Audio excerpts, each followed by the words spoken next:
Réseaux sociaux, nous sommes là pour un débat sur la divinité de Jésus-Christ entre mon frère Paturel et Freddy.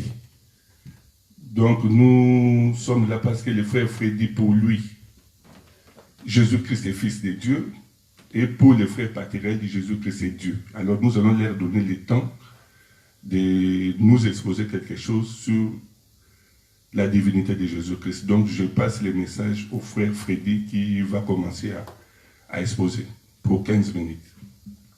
Merci, je commence tout d'abord par me présenter. Donc moi je suis Freddy, je suis de confession musulmane. Alors je fais juste une petite rectification, je ne soutiens pas que Jésus est le Fils de Dieu, puisque nous les musulmans, nous ne pensons pas que Jésus est le Fils de Dieu. Mais ce n'est pas grave, le frère n'a sans doute pas été briefé. Donc moi je suis de confession musulmane.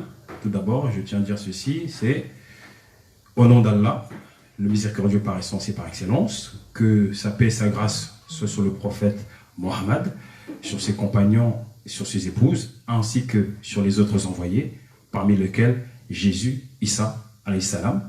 Donc voilà, je tiens également à remercier frère Didier, frère Wilfried et frère Bienvenue, en tout cas de m'avoir convié à ce débat et de l'avoir organisé. Je constate que c'est un débat qui est très important, qui va permettre à chaque partie de soutenir son point de vue à partir de ce qui croit être la vérité. Et pour ce qui me concerne, je veux essentiellement m'appuyer sur les Écritures bibliques, parce que je pars du principe que dès lors que nous disons que Jésus n'est pas Dieu, il ne suffit pas simplement de se faire aux Écritures coraniques, qui ne sont pas les Écritures des chrétiens.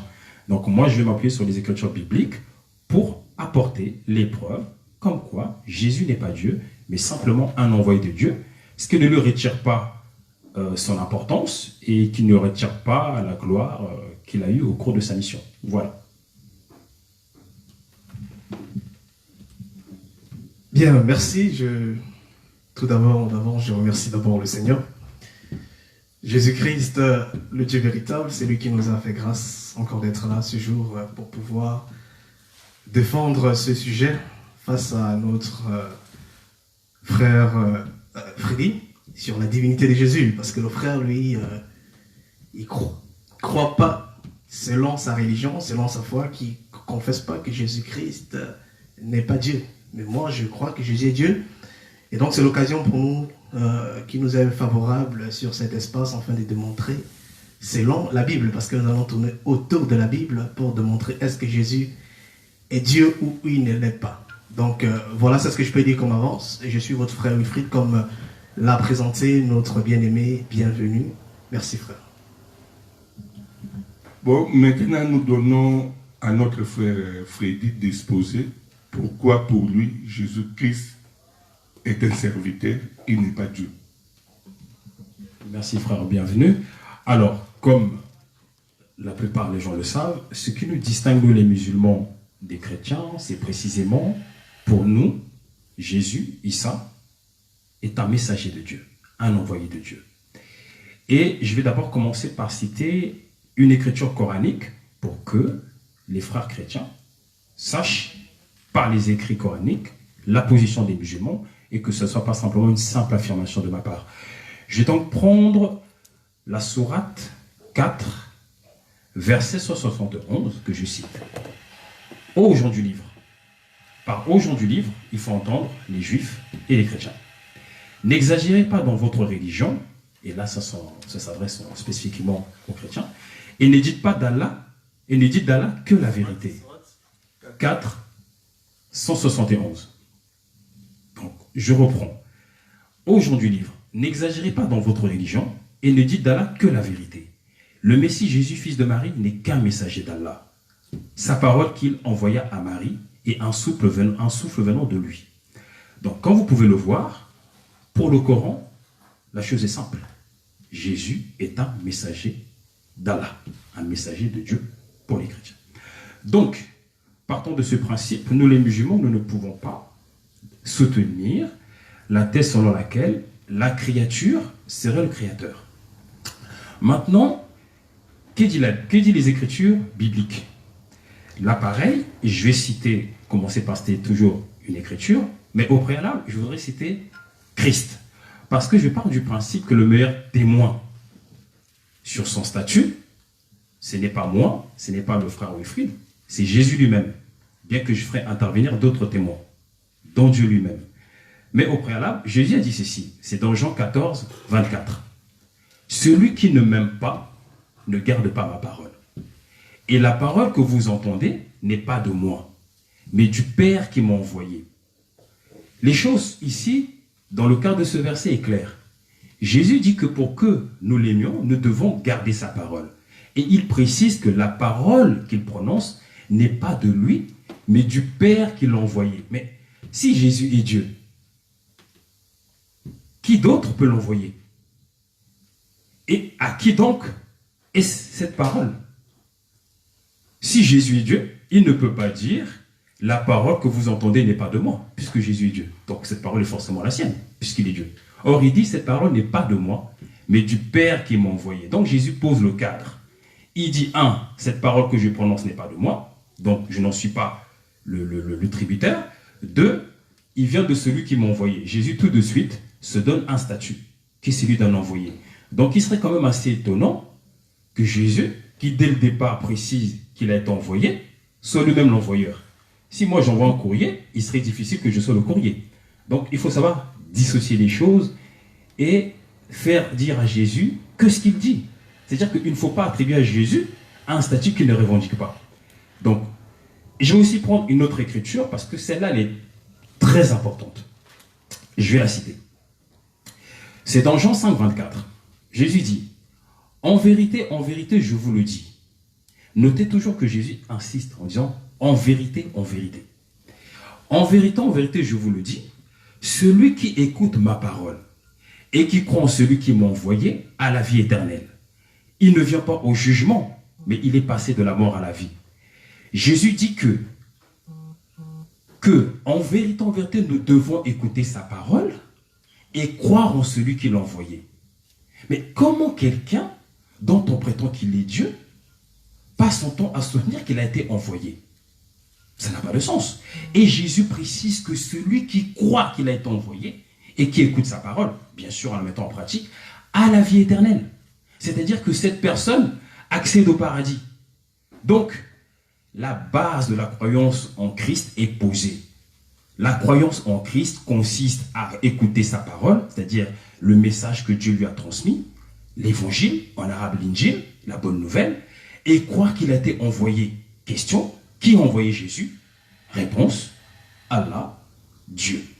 Donc voilà. Donc à partir de là, je ne vois pas comment il est possible de soutenir que Jésus est Dieu, alors que Jésus lui-même dit qu'il a été envoyé. Et si Jésus est envoyé, il a forcément été envoyé par quelqu'un d'autre. Jésus ne peut pas s'être envoyé lui-même. Jésus ne peut pas être à la fois Dieu, l'envoyeur, et être l'envoyé. Enfin, Dieu ne souffre pas de schizophrénie, d'après ce que je sais, et qu'un tel blasphème ne sorte pas de ma bouche. Voilà, j'ai fini pour l'instant mon exposé. Je donne la parole à frère Wilfried.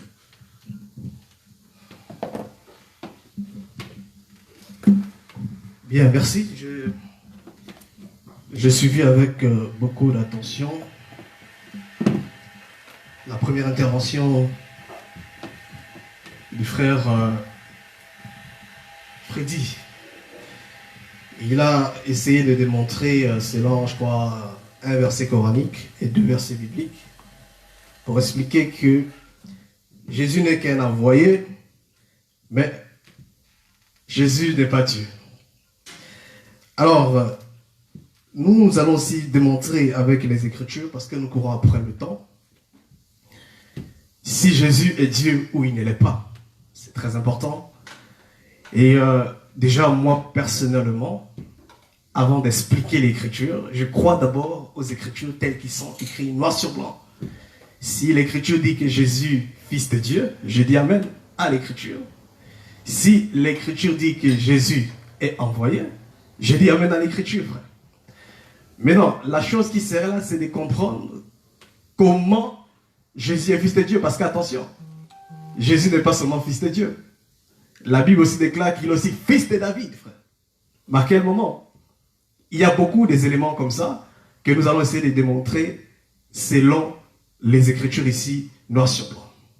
Et il faut retenir d'abord une chose très importante d'abord sur la personne de Jésus-Christ. Je veux le dire ici à mon frère, que la première des choses qu'il faut d'abord retenir, c'est que tous les chrétiens, je dis tous les chrétiens, sans exception, et tous les musulmans aussi, sans exception, croient que Jésus-Christ est prophète et il est fils de Dieu, frère.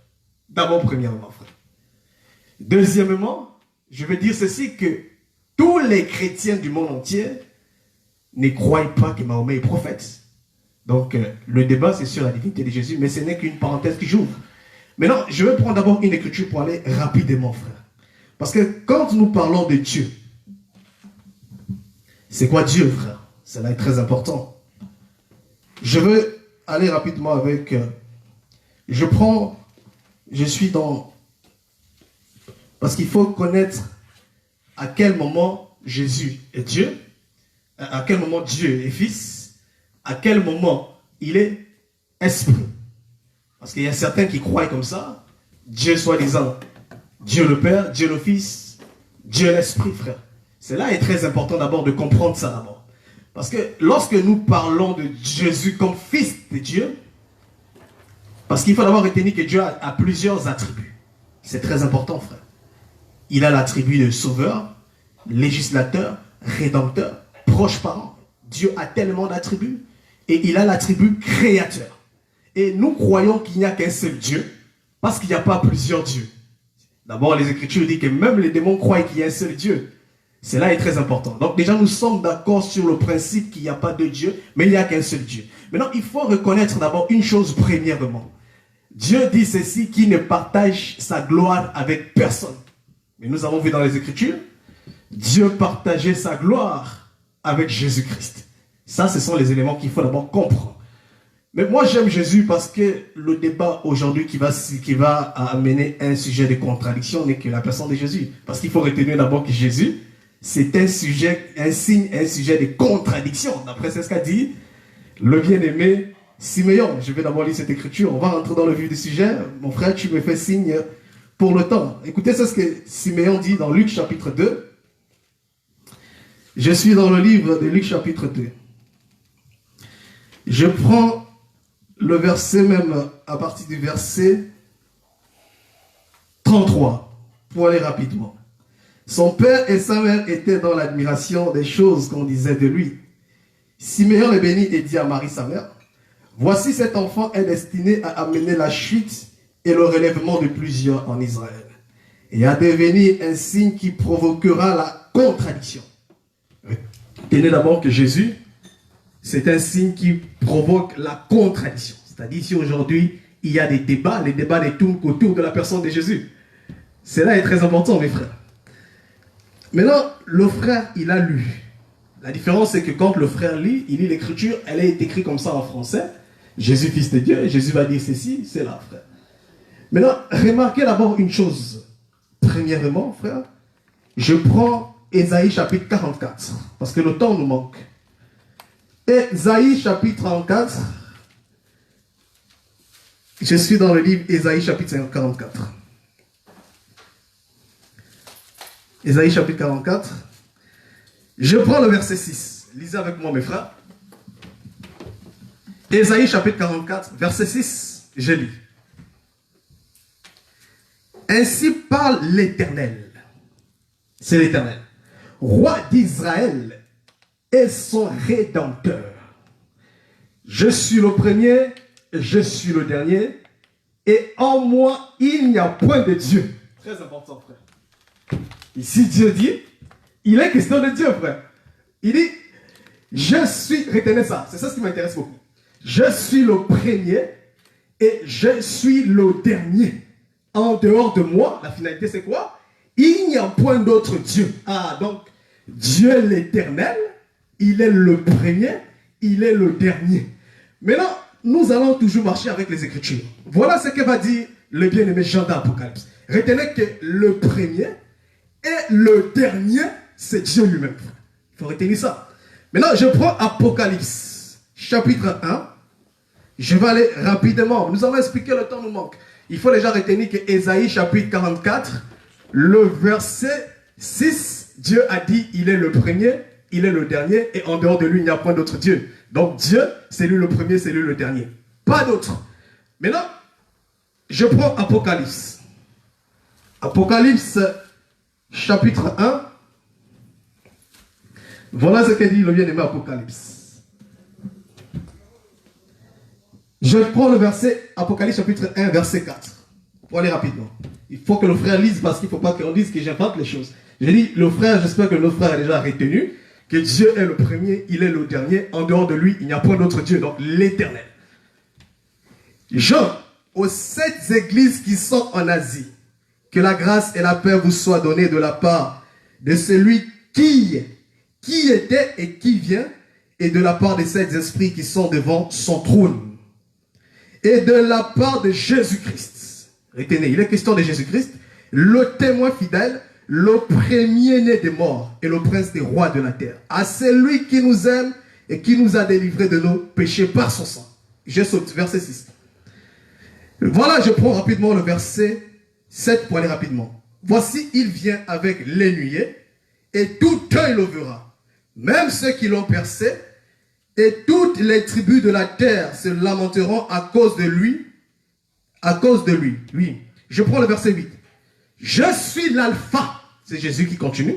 C'est Jean qui dit. Je suis l'alpha et l'oméga. C'est-à-dire Jésus. Le Seigneur Dieu. C'est lui qui est. Qui était. Qui vient. Le Tout-Puissant. Or, alpha, oméga veut dire premier, dernier. Mais Jésus dit, je suis l'alpha. Je suis l'oméga. C'est-à-dire, il est premier, il est dernier. Or, le bien-aimé Esaïe a dit que Dieu lui-même a dit à Esaïe, je suis l'éternel. Le premier et le dernier, en dehors de moi, il n'y a point d'autre Dieu. Mais l'écriture dit ici, Jean dit que Jésus est premier et dernier. Or, le premier et le dernier, c'est Dieu lui-même. Cela veut dire que, mais comment Jésus dit qu'il est le premier et le dernier?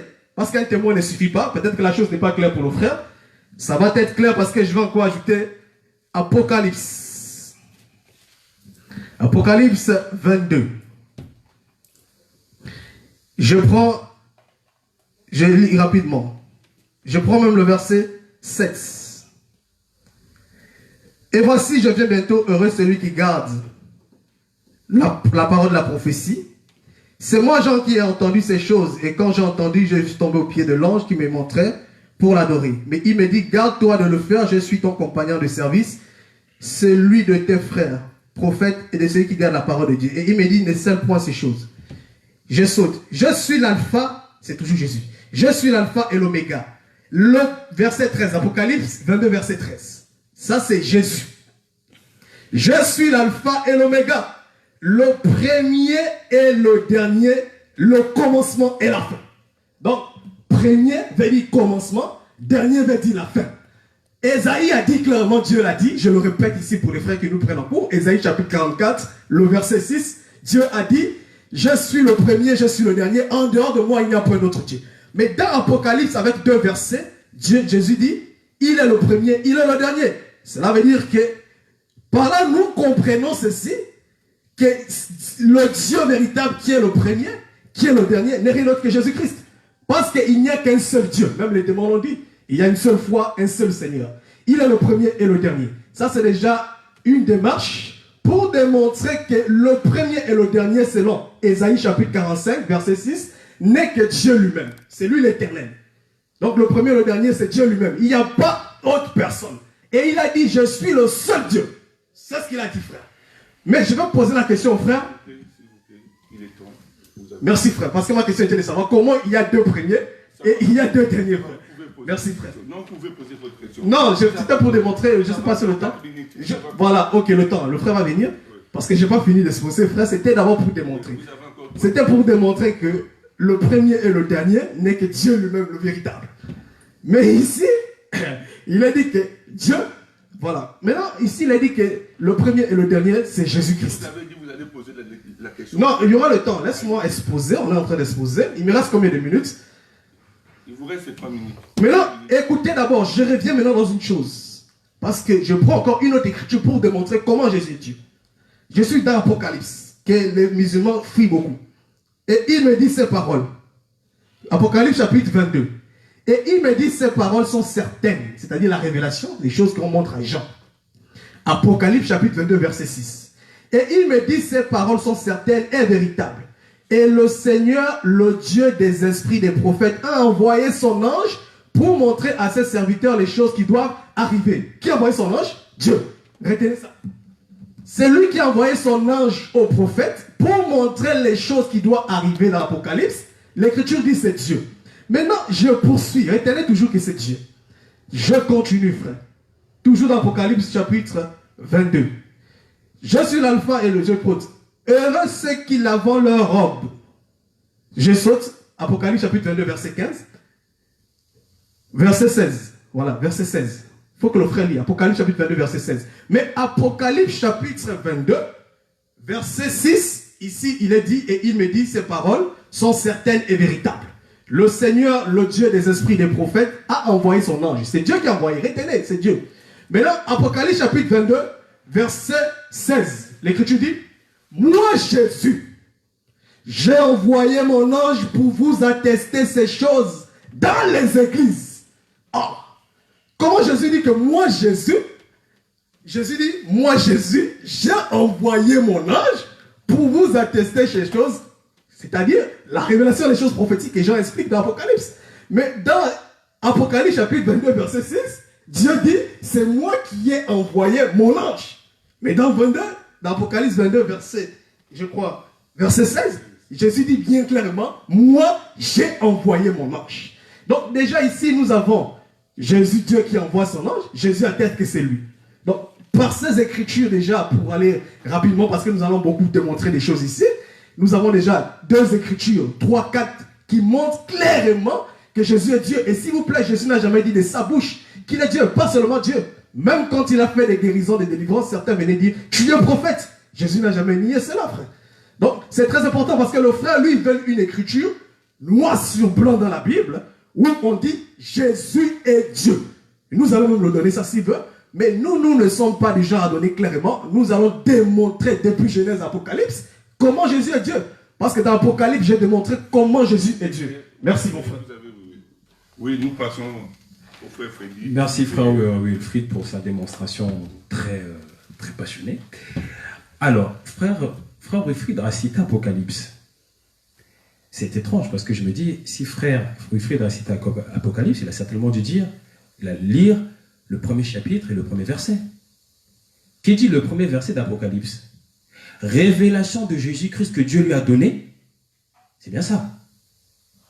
On va le relire. Parce que, voilà, on va relire. Parce que moi, j'aime bien quand on cite les Écritures, mais quand on cite les Écritures, il faut toujours commencer par dire les choses du début. Ce livre contient la révélation que Jésus-Christ a reçue. Dieu la lui a donnée pour qu'il montre à ses serviteurs ce qui doit arriver bientôt. Moi, je pars du principe qu'on ne doit pas faire dire aux Écritures ce qu'elles ne disent pas. On ne doit pas leur faire dire ce qu'elles ne disent pas. Révélation que Dieu a donnée à Jésus-Christ. Jésus-Christ a reçu une révélation. Quelle est cette révélation? Cette révélation est connue.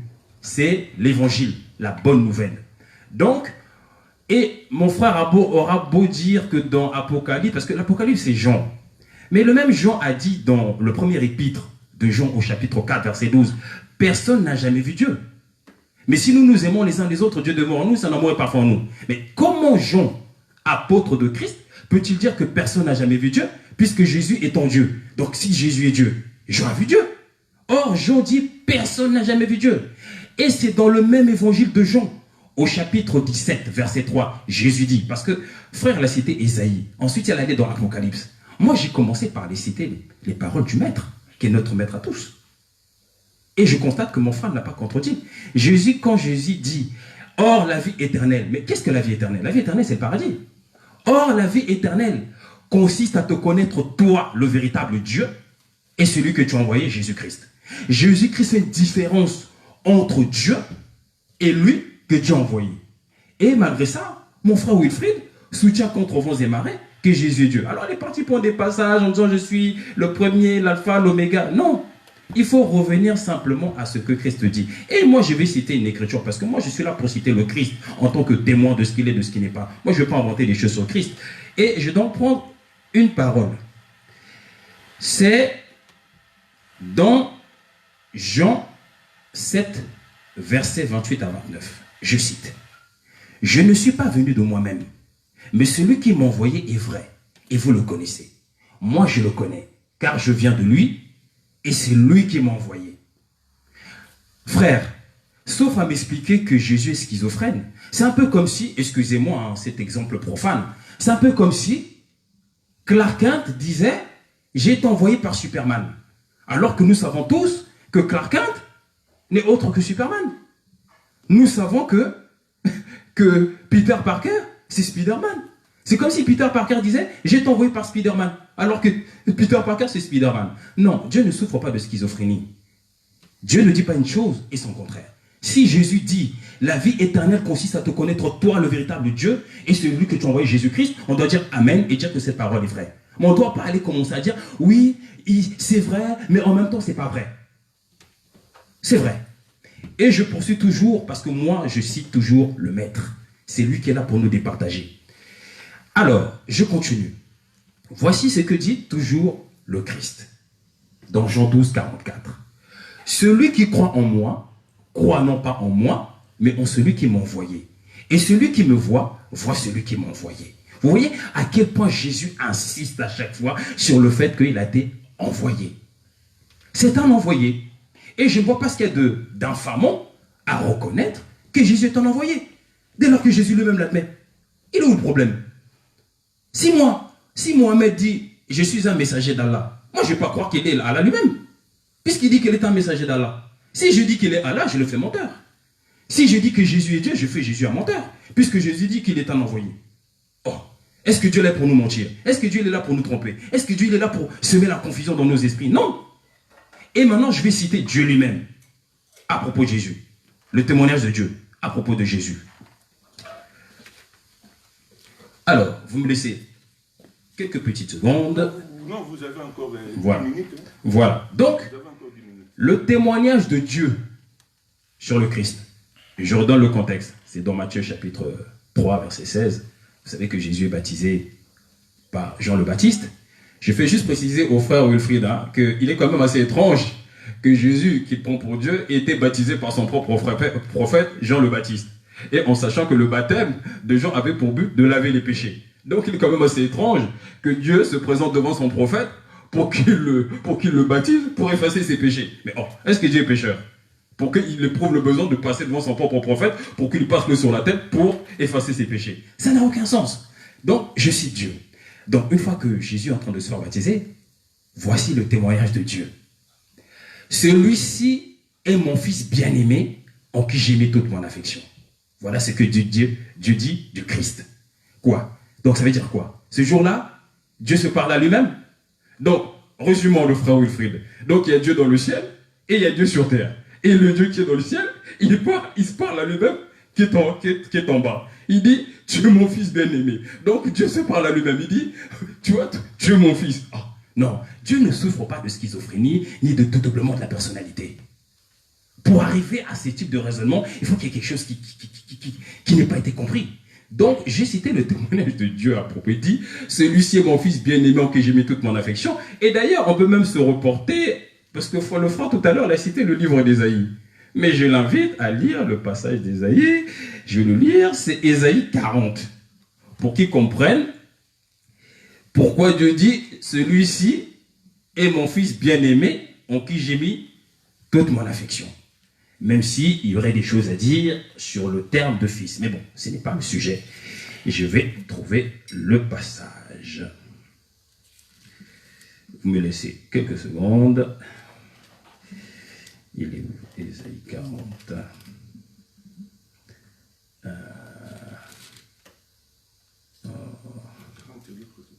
41.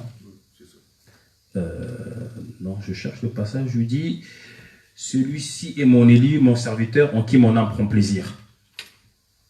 Attendez.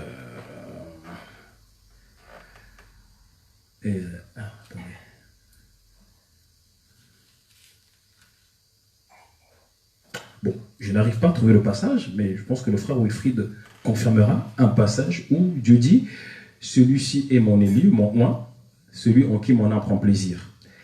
Et les chrétiens eux-mêmes admettent que ce passage parle du Christ. Or, comment Dieu parle du Christ, il dit « Celui-ci est mon serviteur, mon élu, en qui mon âme prend plaisir ». Ce qui revient directement à Matthieu 3,16 que je viens de citer. « Celui-ci est mon fils bien-aimé, en qui j'ai mis toute mon affection ». Donc, vous voyez, vous avez d'un côté Jésus, qui dit « La vie éternelle consiste à te connaître, toi, le véritable Dieu ». Et Dieu qui dit « Celui-ci est mon fils bien-aimé, en qui j'ai mis toute mon affection ». Donc, vous voyez qu'il n'y a pas de contradiction entre ce que le Christ dit et ce que Dieu dit de lui. Et toujours, je vais encore, pareil, citer une écriture, parce que moi, je suis là pour faire parler le maître. Donc, je ferai parler les autres témoins après, mais moi, je fais parler le maître et Dieu en l'occurrence. Et je cite une autre écriture. Voici ce que dit Jésus dans Luc chapitre 4, verset 43. Il dit « Il faut aussi que j'annonce aux autres villes la bonne nouvelle du royaume de Dieu, car c'est pour cela que j'ai été envoyé. » Vous voyez, Jésus dit, parce que à l'époque, les gens le retenaient. Ils disaient, non, ne me retenez pas, parce que je dois aussi aller annoncer la bonne nouvelle du royaume dans les autres communes, car c'est pour cela que j'ai été envoyé. Donc la mission de Jésus est claire. L'évangile qu'il a reçu de la part de Dieu, il doit aller le prêcher au sein du peuple d'Israël, puisque Jésus a dit dans Matthieu 15, 24, « Je n'ai été envoyé qu'aux brebis perdues de la maison d'Israël. » Donc la mission de Jésus est d'aller prêcher l'évangile auprès de sa communauté. Et il a été envoyé par Dieu. Et si jamais le frère Wilfrid doute encore, je lui demande d'ouvrir l'évangile au chapitre 7, au verset 16 à 18. Je cite. « Ma doctrine n'est pas de moi, mais de celui qui m'a envoyé. Si quelqu'un cherche à faire sa volonté, il connaîtra si ma doctrine est de Dieu ou si je parle de mon propre chef. Celui qui parle de son propre chef cherche sa propre gloire, mais celui qui cherche la gloire de celui-là qui l'a envoyé, celui-là est vrai et il n'y a point d'injustice en lui. » Voyez, nous disons Amin. Qu'est dit Jésus? Jésus dit, ma doctrine n'est pas de moi, mais de celui qui m'a envoyé. C'est quoi la doctrine de Christ? C'est son enseignement. C'est l'ensemble de ses enseignements qui dispense à la fois à ses apôtres, aux fidèles qui viennent, aux habitants qui viennent le voir et qui viennent l'écouter. Il dit, ma doctrine n'est pas de moi. C'est-à-dire, l'ensemble des enseignements que je dispense n'est pas de moi, mais de celui qui m'a envoyé. Il dit, si quelqu'un cherche à savoir si j'ai dit la vérité, il saura si je parle de mon propre chef ou si je parle au nom de celui qui m'a envoyé. Mais si Jésus est Dieu, il parle forcément de son propre chef. Or, voici ce qu'il dit. Bon, il est important que frère Wilfrid vraiment entende la voix du maître. Le maître dit, celui qui parle de son propre chef cherche sa propre gloire. Mais si Jésus est Dieu, il parle forcément de son propre chef, il cherche forcément sa propre gloire. Or, il dit, mais celui qui cherche la gloire de celui qui l'a envoyé, celui est vrai, il n'y a point d'injustice en lui. Frère, tu me dis que Jésus est Dieu. Jésus, depuis tous les versets que je te cite, te montre que lui, il n'est qu'un envoyé de Dieu. Il te dit que sa doctrine, c'est-à-dire toi, la doctrine que toi, tu prétends soutenir aujourd'hui, que tu prétends défendre aujourd'hui, il te dit que ce n'est pas la sienne, mais de celui qui l'a envoyé. Alors moi, je posais, du coup, tu m'as posé une question tout à l'heure, moi je posais une question simple. Qui de toi ou de Jésus dit la vérité? Toi qui dis que Jésus est Dieu, ou Jésus qui dit qu'il est qu'un envoyé et que la doctrine qu'il dispense vient de celui qui l'a envoyé, à savoir Dieu. Et je vais finir par un verset. Lorsque Jésus ressuscite, dans Jean 20, verset, je ne dis pas de bêtises, je crois verset 17, où Marie de Magdala le voit et essaie de le toucher. Que dit Jésus? Jésus dit, ne me touche pas, car je ne suis pas encore monté vers mon Père. Mais va trouver mes frères et dis-leur que je monte vers mon Père, votre Père, vers mon Dieu, votre Dieu. Frère Wilfrid, Jésus dit à Marie de Magdala, je vais vers mon Père, votre Père. C'est-à-dire le Père de Jésus, c'est le Père de Marie de Magdala et des apôtres. Vers mon Dieu, votre Dieu. C'est-à-dire le Dieu de Jésus, c'est le Dieu de Marie de Magdala et des apôtres de Jésus. Donc comment quelqu'un qui dit qu'il va vers son Dieu, toi tu dis qu'il est Dieu? Ça n'a pas de sens. Donc moi je dis, respectons les Écritures. Ne faisons pas dire aux Écritures ce qu'elles ne disent pas. Et n'allons pas dans des interprétations qui viennent contredire la parole du maître. Ou le maître est un envoyé, ou il n'est pas envoyé. Mais il ne peut pas être à la fois Dieu, fils de Dieu, prophète. Non. Il y a Dieu et il y a ses prophètes.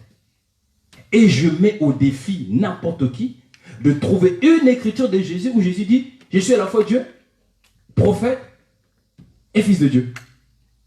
Non. Donc, je dis que Jésus est véridique, il est vrai. Et c'est parce que précisément je crois en Christ, en tant que musulman, que je suis là pour défendre l'authenticité de son message et l'authenticité de sa parole. Et l'authenticité de sa parole se trouve dans les Écritures bibliques. Et Jésus a dit, et je termine pour pas que je sois trop long, regardez comment ça... Ah, ben c'est parfait. Regardez... Nous avons encore 2 minutes. Et c'est parfait. Regardez comment Jésus est humble et que nous devons nous inspirer de cette humilité vis-à-vis de Dieu. C'est dans Jean 4, 34. Jésus dit, « Ma nourriture est de faire la volonté de celui qui m'a envoyé et d'accomplir son œuvre. » Amen. Jésus dit que sa nourriture spirituelle consiste à faire la volonté de celui qui l'a envoyé. Mais depuis quand Dieu fait la volonté de quelqu'un d'autre que lui? Quel est donc ce Dieu étrange qui s'amuse à s'aimer la confusion dans la tête des gens en disant je suis Dieu, le Tout-Puissant, l'Éternel, l'Immortel, et puis qui dit ma nourriture consiste à faire la volonté de celui qui m'a envoyé. Mais qui a envoyé Dieu? Qui peut envoyer Dieu? Et qui peut envoyer Dieu pour que Dieu vienne se faire petit vis-à-vis de lui? Qui est donc au-dessus de Dieu? Car il me semble que Jésus a dit dans Jean 14, 28, le Père est plus grand que moi. Quel est donc ce Dieu qui dit qu'il y a quelqu'un qui est plus grand que lui? Qui est plus grand que Dieu? Est-ce qu'il y a quelqu'un de plus grand que Dieu? Quoi? Jésus est un menteur? C'est un hypocrite? Il est schizophrène? Il souffre de développement de la personnalité? Non. Nous disons tout ceci, non. Jésus dit la vérité, la stricte vérité. Il n'est qu'un envoyé de Dieu. Voilà. Merci mon frère Freddy. Nous passons la parole au frère Wilfried. Merci mon frère, bienvenue. Bon, le frère, jusqu'alors, il a beaucoup donné des raisonnements. En français, malheureusement, le frère, nous sommes, d'abord il faut rappeler un truc. Nous sommes sur la divinité de Jésus, frère. Maintenant, le frère, lui, jusqu'alors, il s'attelle sur la question de comment si Jésus est Dieu, il s'est envoyé. Nous allons expliquer ça, c'est pas un problème, frère. Mais il faut rappeler au frère que nous parlons sur la divinité de Jésus. C'est un sujet qui est très vaste et qui, malheureusement, nous n'aurons pas le temps de démontrer ici. Quand je suis allé dans l'introduction, parce qu'il est vaste, c'était pour démontrer comment Jésus est Dieu. Je répète, jusqu'alors, il faut que le frère accepte. Le souci, c'est que pour que le débat avance, on doit évoluer. Il a touché sur le livre d'Apocalypse. Il a dit ceci, que non, la révélation était la révélation de Dieu qu'il a donnée à Jésus-Christ. Si nous venons là, ce sera encore grave, le frère va tomber. Parce que premièrement, nous l'avons d'abord démontré que selon Ésaïe, je me répète, parce que moi je suis là, frère. Noir sur blanc, il n'y a pas deux premiers, deux derniers. Et au ciel, il n'y a pas deux trônes, il y a un seul trône. Ésaïe 45, verset 6, frère. La chose, c'est que le frère doit nous détruire. C'est comme ça qu'on avance dans le débat, frère. Moi, j'ai démontré que le seul, selon Ésaïe 44, verset 6, qui est dernier et premier, c'est Dieu lui-même. Dieu l'a dit. Je suis le premier et le dernier. En dehors de moi, il n'y a point d'autre Dieu. Jésus a dit dans l'Apocalypse, il est Alpha Oméga, le premier et le dernier. Qui nous demande ça? Ça veut dire que Jésus est Dieu. Maintenant, je prends une écriture, nous évoluons, pour aller rapidement, parce que je vais parler ça et là, mais ne vous en faites pas, nous allons rassembler tout. Je prends une écriture Hébreu. Hébreu chapitre 1. Je prends à partir du verset 3. Parce qu'il dit que non, Jésus, comment il a envoyé et tout. J'espère que les frères l'ont compris, mais le temps nous manque pour répéter. C'est ce que le frère a dit. Mais retenez déjà que jusqu'alors, j'ai démontré au frère que le premier et le dernier n'est que le Dieu véritable. Jésus l'a démontré que c'est lui. Donc c'est lui-même Dieu. Mais lui, il fait le verset où Jésus dit verbalement et clairement qu'il est Dieu, frère. Mais j'ai dit que le frère aussi n'aura pas une écriture là où Jésus a dit clairement il est prophète. Mais il dit de lui donner une écriture là où Jésus dit que, là où on montre que Jésus est prophète. Mais frère, nous avons tout ça. Jésus prophète, proche, parent, frère, tout, nous avons ça. Mais le temps nous manque pour donner tout ça. C'est noir sur blanc dans la Bible, frère. Alors, je prends une écriture, frère. Hébreu chapitre 1, verset 3. Il faut prendre, mon frère. Il faut lire avec nous, frère. Je vais prendre verset 2. Hébreu chapitre 1, verset 2. Hébreu chapitre 1, verset 2. Dieu, dans ces derniers temps, nous a parlé par le Fils, qu'il a établi héritier de toutes choses. C'est Jésus. Dieu a établi Jésus héritier de toutes choses, par lequel il a ainsi créé le monde. Ah, c'est que quand Dieu créait, il créait avec Jésus. C'est très important. Maintenant, la question que je me pose, comment il y a deux créateurs? Parce qu'il n'y a qu'un seul créateur, selon les Écritures. Mais l'Écriture dit que lorsque Dieu a créé, il créait avec Jésus. Maintenant, le verset 3 dit ceci. Hébreux chapitre 1, verset 3. Et qui était le reflet de sa gloire? C'est-à-dire Jésus était le reflet de la gloire de Dieu et l'empreinte de sa personne. Très important.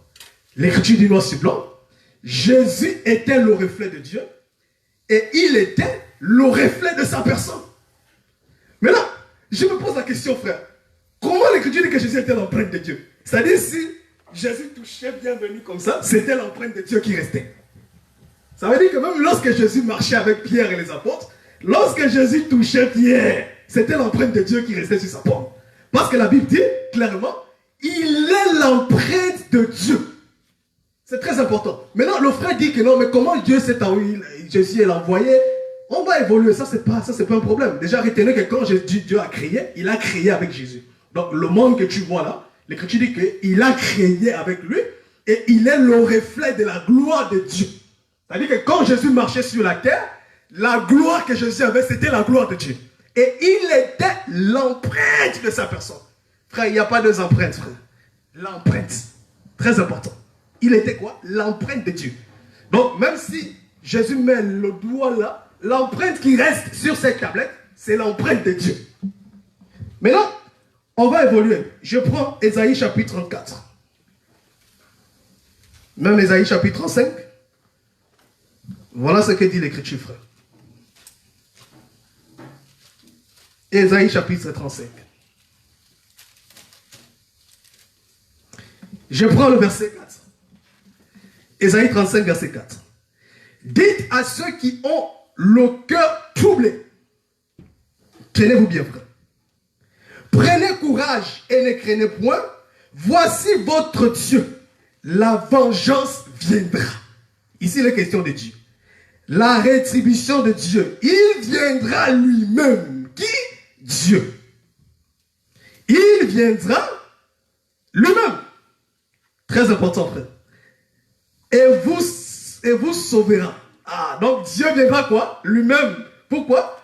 Pour vous sauver. Maintenant, il faut que le frère retienne d'abord une chose. La Bible dit, Dieu est esprit. Or, l'esprit n'a ni os, ni chair, ni sang. Mais Hébreu nous a dit ceci, sans l'effusion de sang, il n'y a pas le pardon des péchés. C'est important, frère. Mais comment il va avoir le pardon des péchés si le sang ne coule pas? Mais voilà les frères, ils ont les trucs de la loi avec eux. Hein? Parce que ils ont fait des tabaskis, ils offrent les cabris, les moutons pour le sang. Parce qu'ils veulent le sang pourquoi? Pour la purification. Quand ils sont dans le ramadan, ils vont faire des sacrifices. Parce qu'il faut quoi? Le sang vient purifier. C'est que sans le sang, il n'y a pas le pardon des péchés. Mais Dieu est esprit. Or, il n'y a de juste que Dieu lui-même. Qui est juste comme Dieu? Personne, frère. Et si vous prenez d'abord, il faut que le frère retienne quelque chose. L'Écriture dit que le corps même que Jésus avait, c'était un corps semblable. Mais je ne suis pas là, parce qu'il ne faut pas que le passage là m'échappe. Pour ne pas oublier ce verset. D'abord, retenez, Dieu a dit que quoi? Lui-même, il viendra, il vous sauvera. C'est-à-dire Dieu. Ah, j'aime ça, frère. Verset 5.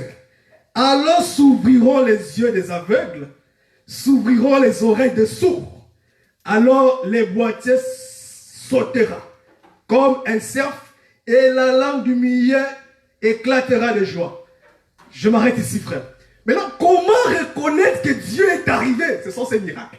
Parce que le bien-aimé dit, lorsque Dieu viendra, il vous sauvera. C'est juste Dieu lui-même. Dieu a dit dans Ésaïe chapitre 35, je viendrai moi-même.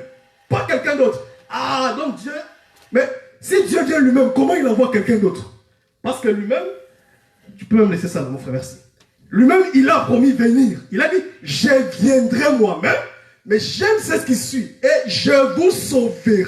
C'est que la mission de Dieu, lorsqu'il a promis venir sur la terre, c'était pour sauver. Maintenant, l'Écriture dit ceci, que alors s'ouvriront les yeux des aveugles, les boiteux marcheront, les sourds entendront, la langue du muet éclatera. Donc, ces miracles-là, ce serait la confirmation pour démontrer que Dieu est arrivé pour pour sauver. Mais je veux que le frère retienne ça, frère. Dieu est esprit. Sans l'effusion de sang, il n'y a pas le pardon des péchés. Parce que pour la purification des péchés, il faut le sang. C'est très important, frère. Maintenant, alors comment Dieu, pour purifier, il va rester esprit? Parce qu'il faut que le sang coule. Et il a promis ici. Mais lorsque Jésus est venu, qui a opéré ces miracles? Que le frère me donne un passage dans la Bible où il y a quelqu'un qui a fait les miracles que Jésus a fait. Qui a ouvert les yeux des aveugles, les paralytiques, les boiteux ont marché. Qui a fait ça? C'était un signe pour démontrer que Dieu est arrivé pour sauver. Parce qu'il faut que le frère refute ça. Il démontre. Et Jésus est venu. Un jour, on a demandé à Jésus, est-ce que nous devons entendre encore quelqu'un d'autre? Hein? C'était pour sauver. C'était écrit comme ça. Est-ce que nous, Jean-Baptiste a envoyé un disciple demander à Jésus, est-ce que nous devons encore entendre quelqu'un d'autre? Il a dit quoi?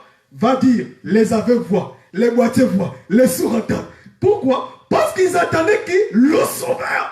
Lorsque Jésus est venu, ils attendaient le sauveur. C'est très important. Ils attendaient le sauveur, frère. C'est pourquoi on a demandé, j'ai envoyé ses disciples à aller demander à Jésus, est-ce que c'est lui qui devait venir, c'est-à-dire Jésus, ou nous attendons quelqu'un d'autre? Mais Jésus répond, maintenant Jésus va répéter Ésaïe chapitre 5. Dites que les boiteux voient, les sourds entendent. Ça, c'était la réponse de Jésus à Jean-Baptiste.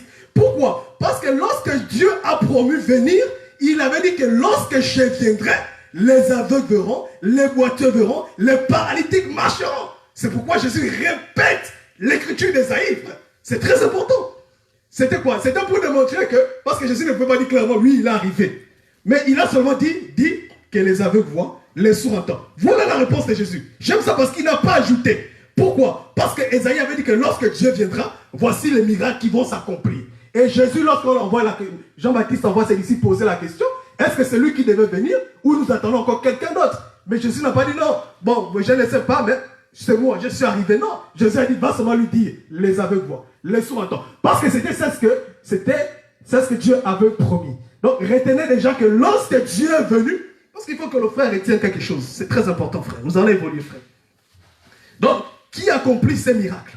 Jésus a accompli ça. Jésus a guéri les boiteux. Il a guéri les paralytiques. Il a guéri les muets. Jésus a accompli tous les miracles qu'Ésaïe a dit ici. Les miracles que Dieu allait faire lorsqu'il allait venir sur la terre. Il a dit, je viendrai moi-même, frère. Maintenant, je vais d'abord, avant de passer, je vais frôler d'abord pour répondre à ce frère. Parce que le frère a dit comment Dieu était là-bas. Il parlait sur la terre, il faisait ceci. Néhémie chapitre 9, 13. Je veux venir. Néhémie chapitre 13, verset 9. Il a dit comment Dieu est là-bas sur la terre. Il parle, il fait ceci. Il verra, frère. Néhémie chapitre 13. Nous sommes dans le livre de Néhémie, après Esdras. Je prends le verset 13. Néhémie chapitre 13. Bon, même Néhémie chapitre 9, verset 13. Écoutez ce que dit l'Écriture. Tu es descendu sur la montagne de Sinaï. Ça, c'est qui est descendu? Dieu. Dieu est descendu sur la montagne de Sinaï. Tu leur parlas du haut des cieux. Ah, comment Dieu descend? Mais la voix s'est fait entendre du haut des cieux, mais Dieu est sur la terre. On va expliquer ça parce que c'est pour. Je donne déjà ça pour que l'écriture là n'échappe pas. Tu parlas. Tu es descendu sur la montagne de Sinaï. Très important. Merci mon frère. Donc nous allons évoluer parce que nous parlons sur la divinité de Jésus, frère. Jusqu'alors j'ai démontré le frère, selon les Écritures, comment Jésus est Dieu. Parce que Jésus ne dira clairement qu'il est Dieu. Il ne dira pas ça clairement, frère. Mais il faut démontrer selon les Écritures comment il est Dieu, frère. Parce que déjà le frère, on a donné qu'il n'y a pas de créateur, il y a un seul. Dieu a dit lorsqu'il a créé avec Jésus. L'Écriture dit que Jésus est l'empreinte de Dieu. Même Colossiens le dit, frère. Colossiens chapitre 1. Il faut lire, frère. Colossiens chapitre 1.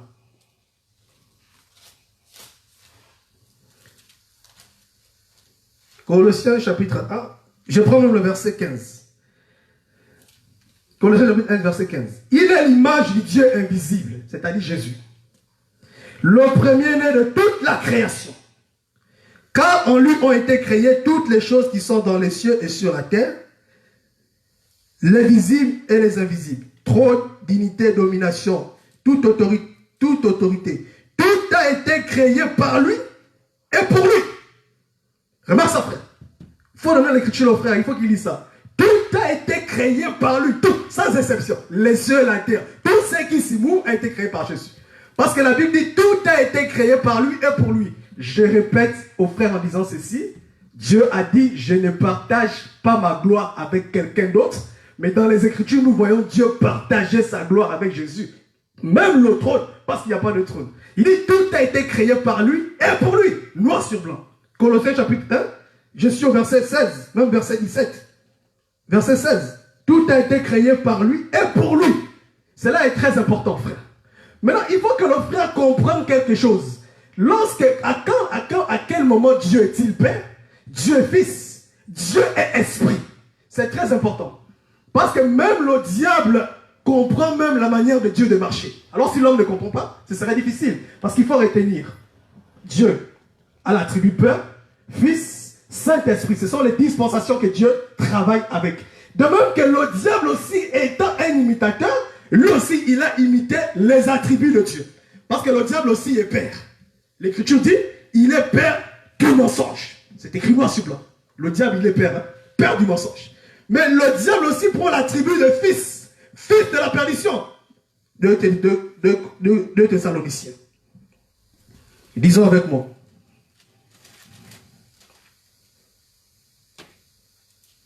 De Thessaloniciens verset 3. Que personne ne vous séduise d'aucune manière. Car il faut que l'apostasie soit arrivée. Attends un peu que les frères cherchent aussi. C'est pas de la... Moi, je fais confiance. Ah, ça va. Bon, moi, parce que je cours après mon temps, Oui, il me reste une minute. Bon, je termine par ces versets, je vais le donner. Je sais que tu cites mon Ok. Que personne ne vous séduise d'aucune manière. Car il faut que l'apostasie soit arrivée auparavant et que l'on ait vu paraître l'homme du péché, le fils de la perdition. C'est très important, frère. L'adversaire qui s'élève au-dessus de tout ce qu'on appelle Dieu et de ce qu'on adore, jusqu'à s'asseoir dans le temple. Je saute. Parce que l'Écriture dit aussi clairement, voilà, verset 7, verset 8. Verset 9. L'apparition de cet homme se fera par la puissance de Satan, avec toutes sortes de miracles et de prodiges. L'Écriture dit noir même sur blanc que cet impie, c'est l'incarnation du diable. C'est-à-dire le diable dans un homme. Je sais ce passage, quand l'orage je vais trouver, je vais revenir pour donner ça. Parce que l'Écriture dit, l'impie, lorsqu'apparaîtra le fils de la perdition, c'est-à-dire il prendra corps. Parce que le diable aussi c'est un esprit. Comme Dieu aussi a pris un corps dans la personne du Seigneur Jésus-Christ, de même que comme le diable aussi opère, il est père du mensonge, il va aussi imiter Dieu pour prendre aussi l'attribut de fils. Il sera quoi? L'Écriture le dévoile, fils de la perdition. C'est très important. L'Écriture dit même que ce sera l'incarnation du diable. De même que Dieu aussi travaille comme esprit, esprit de la vérité. Diable aussi, l'Écriture dit, il a l'esprit, mais son esprit, c'est l'esprit de l'erreur. Cela est très important, frère. Je ne sais pas si je peux continuer si le temps me permet. Non, mon frère. On s'arrête là pour... Parce que je voulais revenir, il y a quelque chose de très important. Je vais revenir sur la question pour parler maintenant sur le Père. Frère. Si c'est les frères, tu permets qu'ils continuent. Oui, ça va. Merci déjà pour l'occasion, pour la continuité que le frère me donne. Donc déjà nous avons démontré Jésus comme étant l'empreinte de Dieu. Jésus comme étant Dieu lui-même qui avait promis qu'il devait venir. Parce qu'il faut que le frère retienne, je le répète, que pour qu'il y ait le pardon de péché, il faut l'effusion de sang, frère. De même que eux, les musulmans, ils offrent les cabris, les moutons. Le sang là, c'est pourquoi, soit disant la purification, frère. Ça, c'est très important. Mais là, remarquez, c'est ce que Hébreu dit. Hébreu chapitre 10. Parce qu'il faut expliquer pourquoi. Parce qu'en réalité, il y a quelque chose qui échappe. Les frères n'arrivent pas à comprendre que le corps de Jésus n'est qu'un instrument que Dieu a pris pour faire répandre le sang. Et nous allons démontrer que le sang qui avait coulé à la croix, c'était le sang de Dieu. Nous allons démontrer ça, c'est là, frère. Il faut qu'il retienne ça, frère. C'est-à-dire, Dieu a pris un corps parce qu'il devait s'offrir en sacrifice lui-même. Maintenant, je pose une question. Jésus dit ceci. J'ai le pouvoir de donner ma vie, de la reprendre. Jean chapitre 14. Comment Jésus dit qu'il a le pouvoir de donner sa vie, de la reprendre? Et il dit une chose importante. Personne ne peut me l'ôter. Ça veut dire quoi? Que s'il y a Dieu Père, deux personnes, deux individus différents, ça veut dire que même Dieu ne peut pas l'ôter la vie. Parce qu'il dit que personne ne peut l'ôter. Et il faut retenir que Jésus a dit, moi et le Père, nous sommes un. Selon les Écritures, 1 plus 1 égale 1. La mathématique du monde nous enseigne 1 plus 1 égale 2. Ça, c'est selon les Écritures, frère. Je vais revenir, c'est très important, frère. Maintenant, je vais donner rapidement l'écriture que je devais donner. Hébreux 10. Merci frère de me rappeler. Hébreux chapitre 10.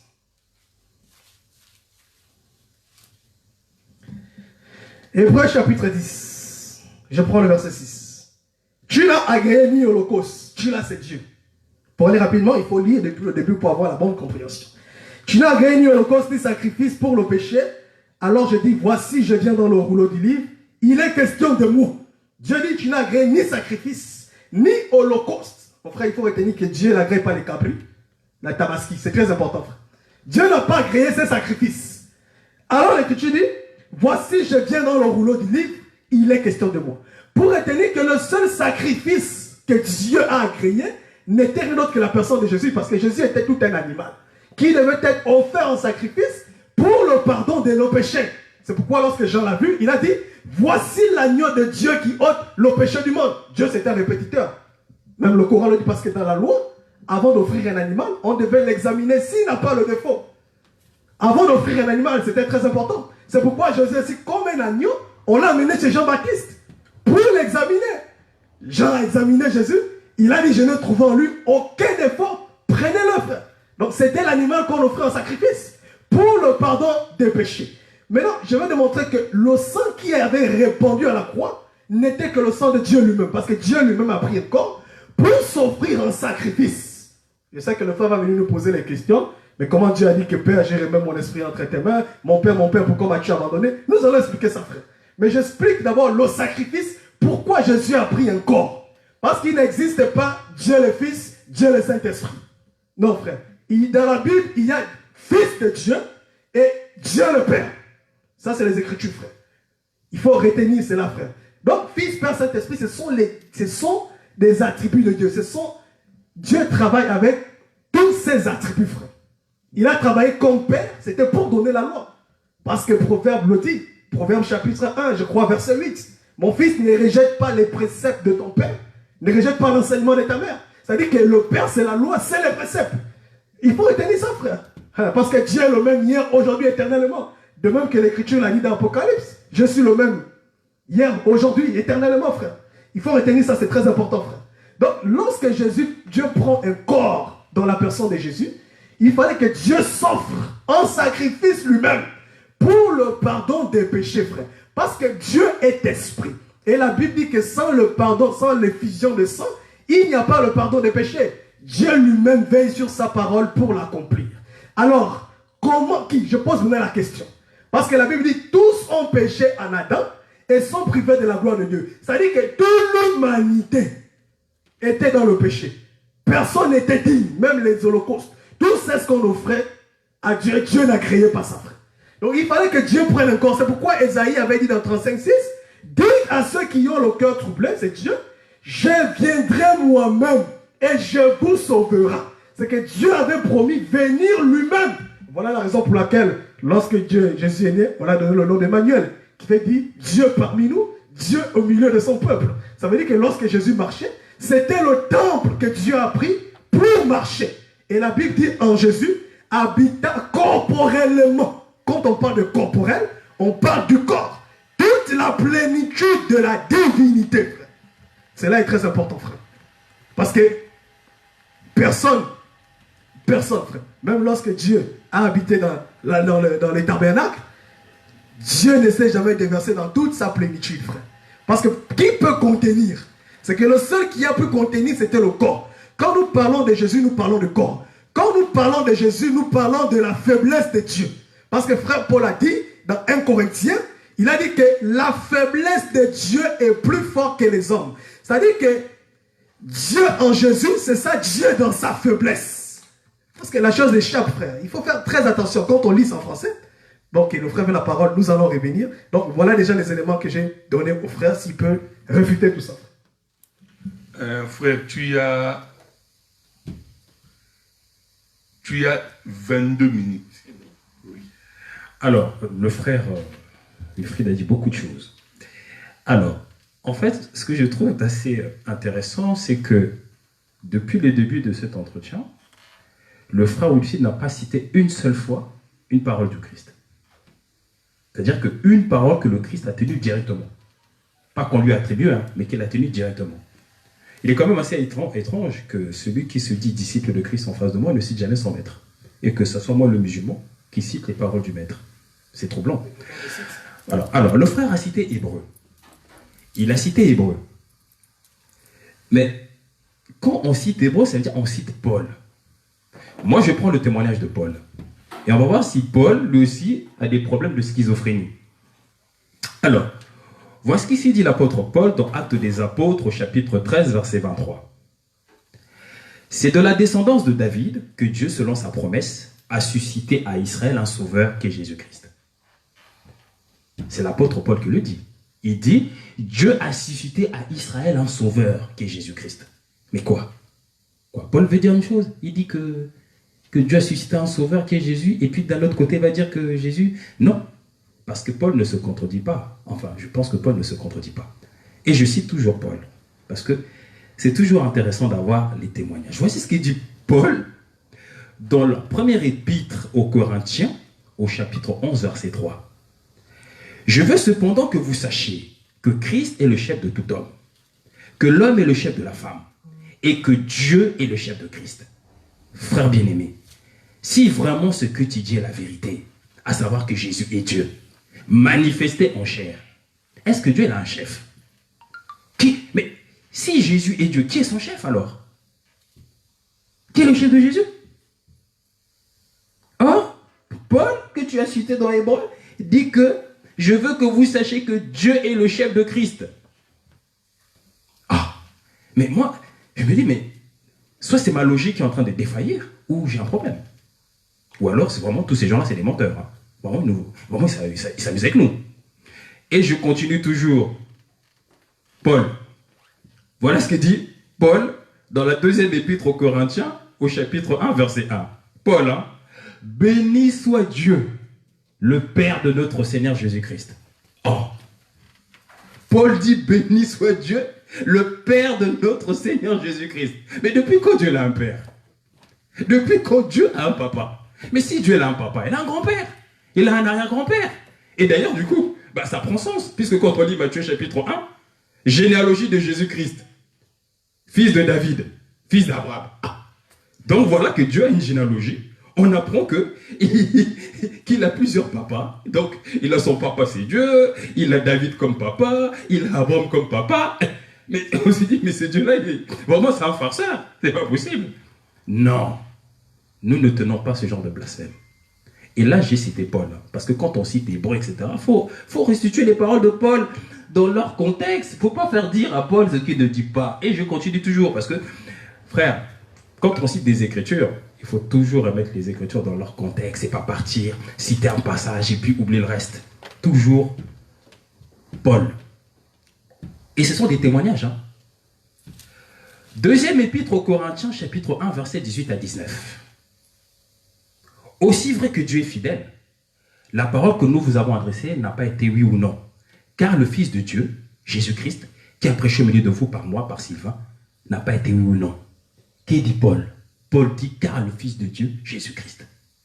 Paul ne dit pas que Jésus est Dieu. Et quand on dit il a habité corporellement, mais qu'est-ce que cela signifie, il a habité corporellement? Nous savons très bien que Dieu choisit des messagers qui deviennent le dépôt de sa parole. Les prophètes sont des manifestations visibles de la puissance de Dieu. En ce sens, ils sont les représentants de Dieu. Quand Denis Sassou Nguesso envoie un ambassadeur au Gabon, cet ambassadeur représente le président de la République, Denis Sassou Nguesso. Donc, il est investi des pouvoirs que lui confère Denis Sassou Nguesso pour parler au nom de Denis Sassou Nguesso. Mais ça ne fait pas de lui Denis Sassou Nguesso. Donc, toujours Paul. Car je veux que le frère ne me cite plus Éphésiens, Galates, etc. Non, dans le sens où, s'il veut citer ces passages, il faut qu'il remette les choses dans leur contexte. Oui, non, bien sûr. Non, mais si. On est sur la divinité de Jésus. Je répète aux gens, supporte-moi. Oui. On est sur la divinité. C'est quoi d'abord le mot? Oui, frère, je veux juste profiter de mon temps de parole. Après, je te promets que tu auras le tien. Moi, Jésus n'est pas créateur. Moi, j'ai démontré comment il est l'empreinte de Dieu. Oui, mais je vais le montrer. Je vais montrer. Il est le seul dernier. Oui, il n'y a pas de souci. Oui, non, mais moi, je ne tourne pas. Moi, je cite les. Moi, depuis tout à l'heure, je cite les paroles du Christ. Mais tu ne fais que non. non, non, mais, là pour non, non. répéter. On est là pour expliquer. Non, on est là. Moi, je me souviens, frère Wilfried, quand on s'est dit, on s'est dit, non, on avait dit, il faut faire parler les Écritures. Et jusqu'alors, les Écritures, Non, tu les fais moi pas je ne raisonne pas sur les Écritures. Je cite les Écritures et j'explique le contexte. Là, quand on me cite Hébreu, je cite le même Paul. Sauf à me dire Paul est un menteur et qui s'est contredit. Vas-y, frère. Voilà. Parce qu'on a Donc, pas à lire. Paul, toujours. Nous rendons grâce à Dieu. C'est épître aux Colossiens, puisque frère tout à l'heure a cité Colossiens pour montrer que Jésus est Dieu. Or voilà ce que Paul lui-même dit dans Colossiens. Il dit nous rendons grâce à Dieu, le Père de notre Seigneur Jésus-Christ. Oui, oui. Voilà. Amen, je dis Voilà. Donc si Jésus a un papa, il peut pas être le papa. Voilà. Non. Moi j'ai un papa. Moi j'ai un papa. Mais je peux pas dire je suis mon papa. Les gens me disent mais tu es fou. Comment tu peux être le fils de ton père et de ton père en même temps? Ça n'a pas de sens. À moins que la raison, à un moment donné, ait perdu sa valeur. Donc, le frère a cité Paul. Donc, j'ai montré que Paul, dans l'esprit de Paul, les choses sont parfaitement claires. Il y a Dieu et il y a le Fils, Jésus. Et que le Fils n'est pas le Père. Ensuite, le frère nous a parlé des pardons des péchés, comme quoi il fallait le sang de Dieu pour que les péchés soient pardonnés. Mais frère, oubliez que Jean-Baptiste est venu et qu'il a baptisé. Et qu'il a effacé les péchés. En quoi consistait le baptême de Jean-Baptiste? C'était pas pour effacer les péchés? Donc, est-ce qu'il a fallu le sang de Jean-Baptiste? Non. Mais c'est le sujet, frère. C'est-à-dire que mais le sujet est la divinité. Frère, si je peux aider aussi dans les débats, c'est dans le sens où le frère dit, je pense seulement Hébreu 1, il dit Jésus-Christ est l'empreinte de Dieu. Voilà. Bon, maintenant sur ça, parce qu'il a dit, là où Jésus-Christ pointe, c'est là où Dieu a pointé. Donc, dans ce contexte, parce que si nous lisons aussi ça, nous voyons que même Paul se contredit. Là c'est moi qui est en train de modérer pour vous dire que même si nous lisons ça, nous disons que Paul se contredit. Comment d'un côté dit Jésus-Christ et Dieu est son Père. De l'autre côté, il vient dire Jésus-Christ c'est l'empreinte de Dieu. Or, nous savons que l'empreinte de Freddy, c'est Freddy lui-même. Donc, c'est pourquoi le frère dit, lorsque lui, il avance ces choses-là, toi, tu dis quoi par rapport à ça? Alors, ma réponse est claire. Quand le frère dit Jésus est l'empreinte de Dieu, mais nous sommes tous l'empreinte de Dieu. Dieu n'a-t-il pas dit, je vous ai créé à mon image? Il faut donner l'écriture. Ah, bien sûr, nous allons donner l'écriture. Non. Moi, c'est le mot empreinte. Parce que tu ne vois pas ça. Non. Non, nous sommes créés à Non, mon frère. L'empreinte. Mon frère. L'empreinte, donne l'écriture. Oui, mon tu frère. peux les donner, donc nous, l'écriture dit que nous tous, nous sommes l'empreinte de Dieu. Voilà. Parce qu'à un moment donné, les mots aussi ont un sens. C'est-à-dire qu'il faut. Non, c'est bon, frère. Non. Allons-y, frère. Voilà. Allons-y. Quand il dit il est l'empreinte, je dis juste que, déjà, tous les prophètes sont l'empreinte de Dieu. Et nous sommes tous une empreinte de Dieu. Puisque nous avons été créés à son. Tu ne raisonnes pas. Non, mais le frère a dit qu'il ne raisonne pas. Non. Dans les Écritures. Quand je dis que.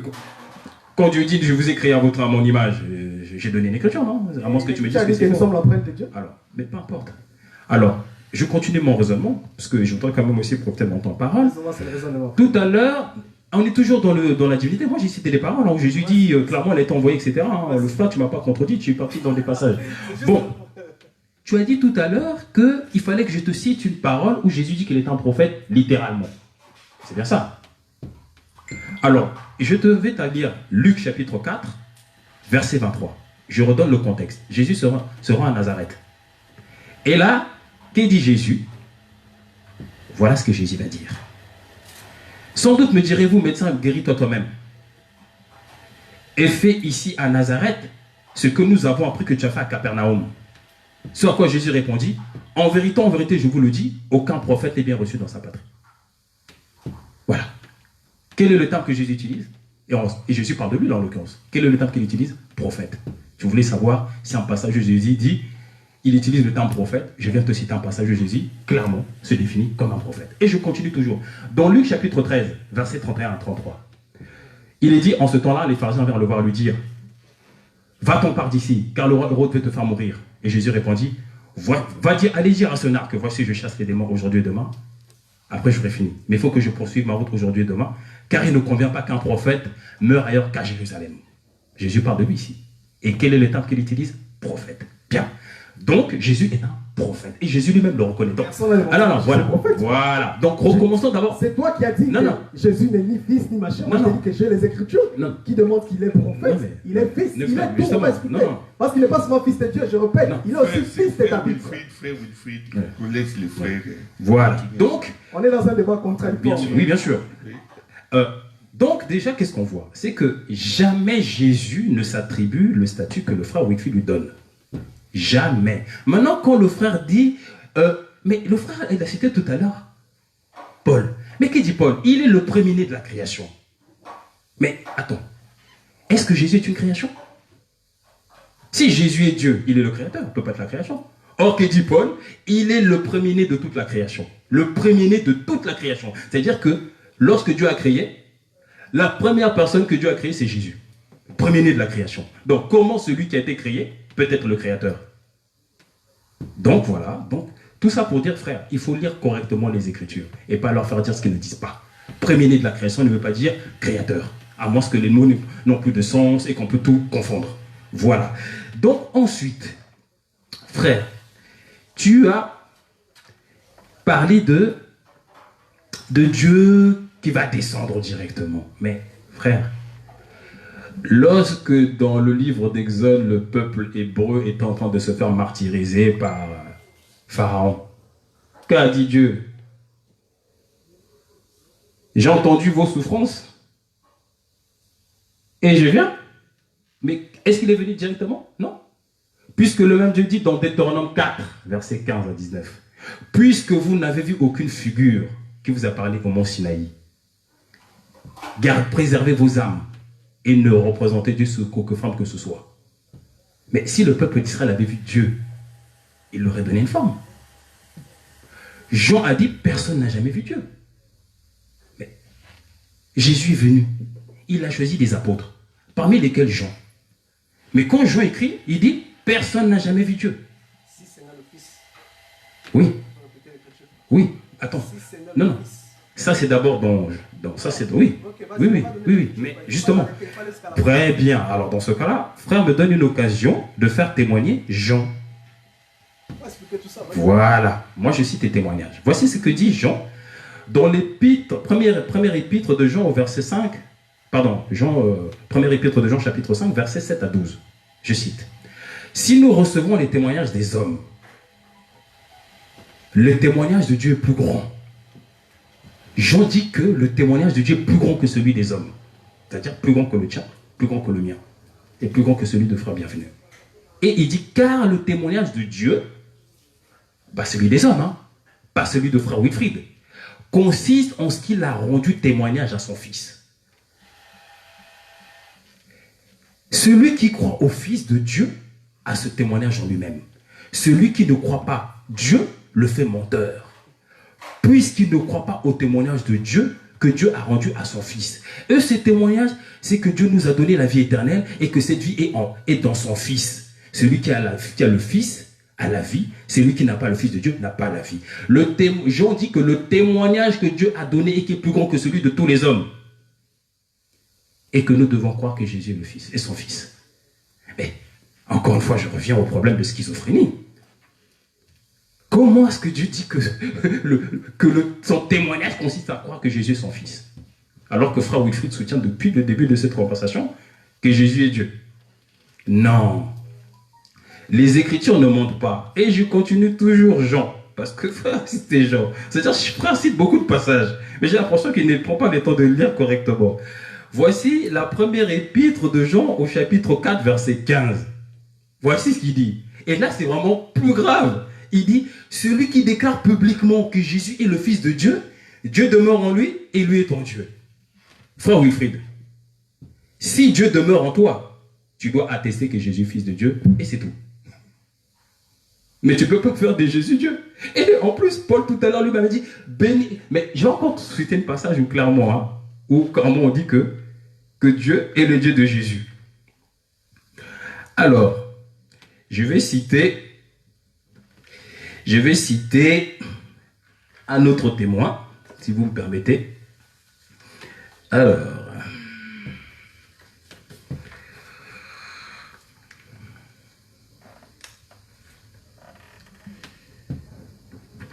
Alors, vraiment, excusez-moi, vous m'accordez quelques secondes. Vous avez les temps. Voilà. Vous avez encore 7 minutes. Voilà. Il y a les temps. Voilà. Donc, voici le témoignage de Pierre. Je pense que frère Wilfried sait qui est Pierre. Il sait que Pierre est le pilier de l'Église, celui à qui Jésus a remis les clés de l'Église. Voici ce que Pierre, apôtre de Christ, dit de Jésus, en sachant que Pierre n'a jamais écrit nulle part que Jésus était Dieu. En fait, ce qui est extraordinaire, c'est qu'aucun apôtre n'écrit quelque part que Jésus était Dieu. Mais il faut croire que frère Wilfried a compris différemment. Et d'ailleurs, quel était le témoignage que Pierre avait rendu lorsque Jésus avait posé la question « Qu'est-ce que les gens disent de moi ?» Plusieurs répondirent « Oh, certains disent, ils te disent que tu es Élie, d'autres disent que tu es Jean-Baptiste. Et vous, qui dites-vous que je suis ?» Voici le témoignage de Pierre. Est-ce que Pierre a dit « Tu es Dieu » ?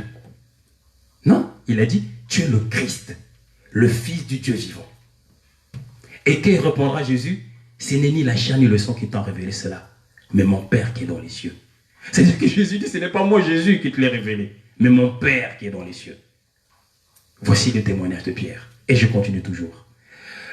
Le même Pierre dit dans Actes des Apôtres, chapitre 3, verset 13, « Le Dieu d'Abraham, d'Isaac et de Jacob, le Dieu de nos pères, a glorifié son serviteur Jésus, que vous avez livré et renié devant Pilate. » Pierre dit que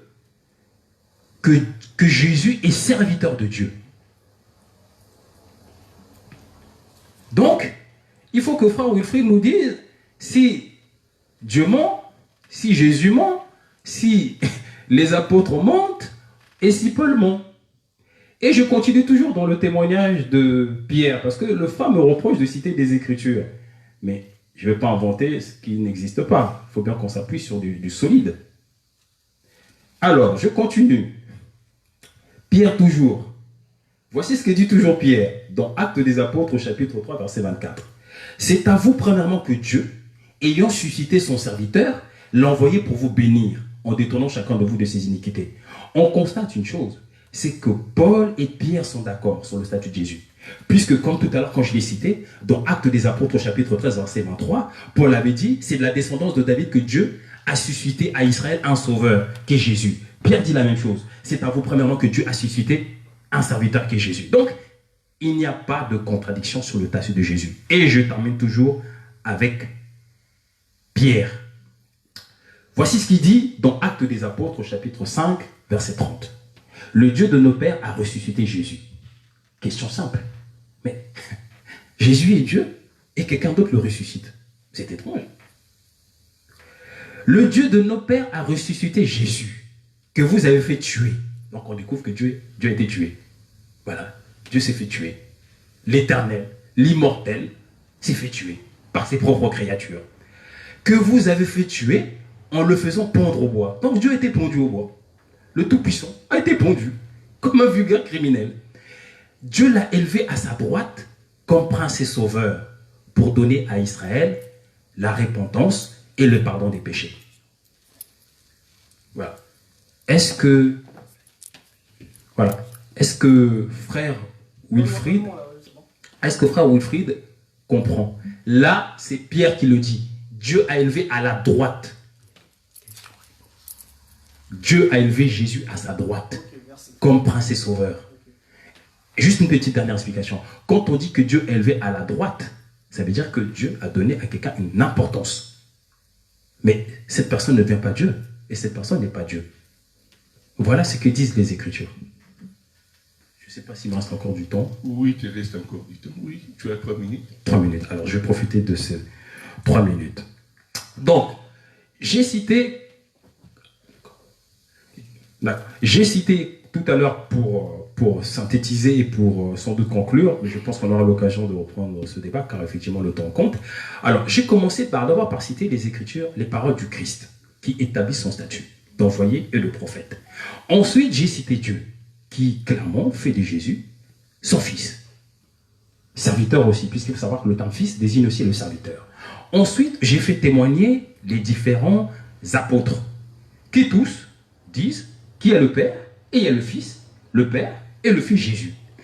Mais je veux que les téléspectateurs qui vont avoir l'occasion d'écouter ces émissions gardent en tête cette phrase, ou plutôt ces deux paroles.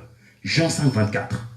En vérité, je vous le dis, celui qui écoute ma parole et qui croit en celui qui m'a envoyé a la vie éternelle. Jésus ne dit pas que celui qui croit que je suis Dieu a la vie éternelle. Non, il dit celui qui croit en celui qui m'a envoyé a la vie éternelle. Et enfin, cette parole que Jésus adresse à Marie de Magdala. Ne me touche pas, car je ne suis pas encore monté vers mon Père.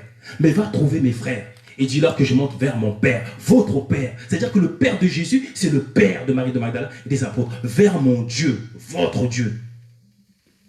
Voilà. Merci parce que... merci. Déjà, je pensais que le frère allait apporter des éléments solides. Et le frère avait répété les Écritures sans explication. Et il comprend mal Paul. Parce que Pierre a dit qu'il y a ceux qui comprennent mal Paul. C'est pourquoi il tord le sens des Écritures. Mais il y a un truc que je voulais rappeler parce que le temps nous a manqué. Pour revenir, j'étais sur le sang parce que jusqu'alors, nous rappelons que nous sommes sur la divinité de Jésus. Mais jusqu'alors, le frère ne démontre pas comment Jésus... Bon, il démontre en récitant les Écritures, mais le frère n'explique rien de clair, frère. Moi, si je peux m'atteler dans ces versets. Mais moi, je t'ai démontré depuis le début sur la divinité, comment Jésus est Dieu. Jusqu'alors, tu n'as pas pu refuter ça. Il est l'empreinte de Dieu, tu n'as pas refuté. Dieu a dit qu'en dehors de lui, il n'y a point d'autre Dieu. Il est le premier et le dernier. Jésus a dit, je suis le premier et le dernier. Or, Ésaïe a dit que Dieu lui-même dit, je suis l'Éternel, le premier et le dernier. En dehors de moi, il n'y a point d'autre Dieu. Mais dans Apocalypse, Jésus dit, je suis le premier et le dernier. De même que dans Apocalypse, chapitre 22, verset 6, Dieu a dit ceci, que voilà, j'ai envoyé mon ange pour vous attester les choses, pour vous montrer les choses qui vont arriver. C'est-à-dire les événements prophétiques. Apocalypse chapitre 22.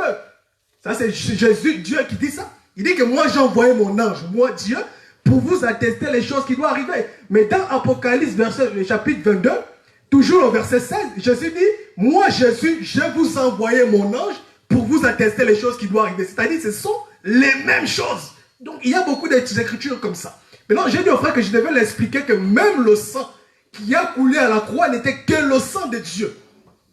Comment, frère? Parce que le frère n'arrive pas à comprendre. Je répète au frère que Dieu avait promis lui-même venir sauver. Ésaïe chapitre 35, verset 6. Je viendrai moi-même et je vous sauverai. C'est alors que s'ouvriront les yeux des aveugles, les sourds entendront, les boiteux marcheront. Maintenant, moi, je demande au frère de détruire ça. Maintenant, lorsque Jésus est venu sur la terre, Jean a envoyé ses disciples demander à Jésus, est-ce que c'est toi qui dois venir ou c'est quelqu'un d'autre? Jésus a dit, va dire à Jean, les aveugles voient, les sourds entendent. Pourquoi? C'était la réponse pour dire que Dieu est arrivé. Voilà Dieu. Pourquoi? Parce que Dieu avait promis dans Ésaïe chapitre 35 que lorsque je viendrai, voici les miracles qui vont s'accomplir. Et Jésus est celui qui a accompli ces miracles. Et sa réponse a été claire. Jésus a répété Ésaïe chapitre 35 en disant que va dire, voici, les aveugles voient ceci, cela. Maintenant, je suis dans le sang. Nous avons expliqué que Dieu est esprit. Le frère est d'accord. Et que Dieu, pour sauver l'humanité, parce qu'il a dit sans l'effusion de sang, il n'y a pas le pardon des péchés. Dieu ne peut pas se contredire parce que la Bible dit, il veille sur ses paroles, sa parole, pour l'accomplir. Donc, il fallait que Dieu prenne un corps, qui est la personne de Jésus, pour s'offrir en sacrifice. Maintenant, nous allons donner les Écritures pour démontrer comment le sang qui a coulé à la croix, est-ce que c'était le sang de qui? Mais c'était le sang de Dieu lui-même. Je ne raisonne pas. Je prends le livre de 2 Corinthiens, chapitre 5. 2 Corinthiens, chapitre 5, verset 19.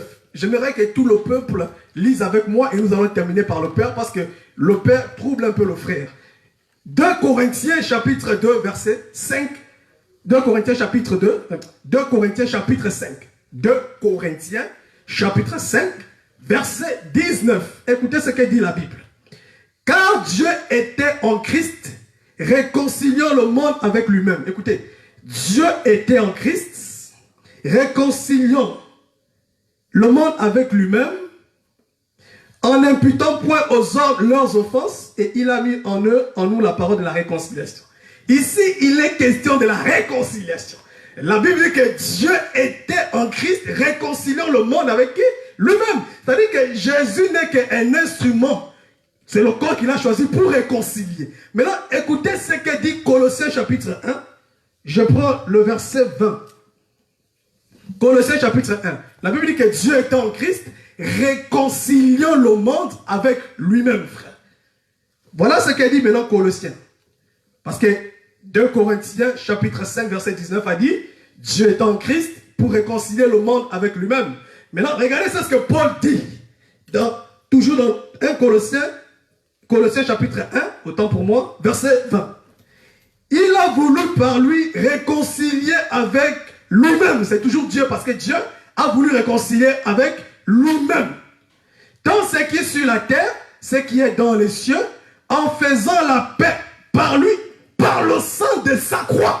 C'est-à-dire que c'est très important, frère. Dieu était en Christ, réconciliant le monde avec lui-même, frère. Maintenant, dans Colossiens chapitre 1, verset 9, verset 20, la Bible dit, il a voulu par lui-même, c'est-à-dire Dieu, lui-même, réconcilier avec lui-même Dieu, tant tout ce qui est sur la terre, que ce qui est dans les cieux. En faisant la paix par le sang de sa croix. Donc le sang qui a coulé, c'est-à-dire que c'était le sang que Dieu lui-même a versé pour le pardon des péchés, frère. Parce que le frère ne comprend pas, frère. Maintenant, je passe. Je suis pour expliquer rapidement parce que le Père embrouille ce frère. Maintenant, je vais expliquer comment Dieu lui-même, Jésus lui-même, il est Père. Il est Dieu le Père. Parce que nous sommes sur la divinité de Jésus. Je vais venir, frère. Prenons un peu Philippe, hein, Jean chapitre 14.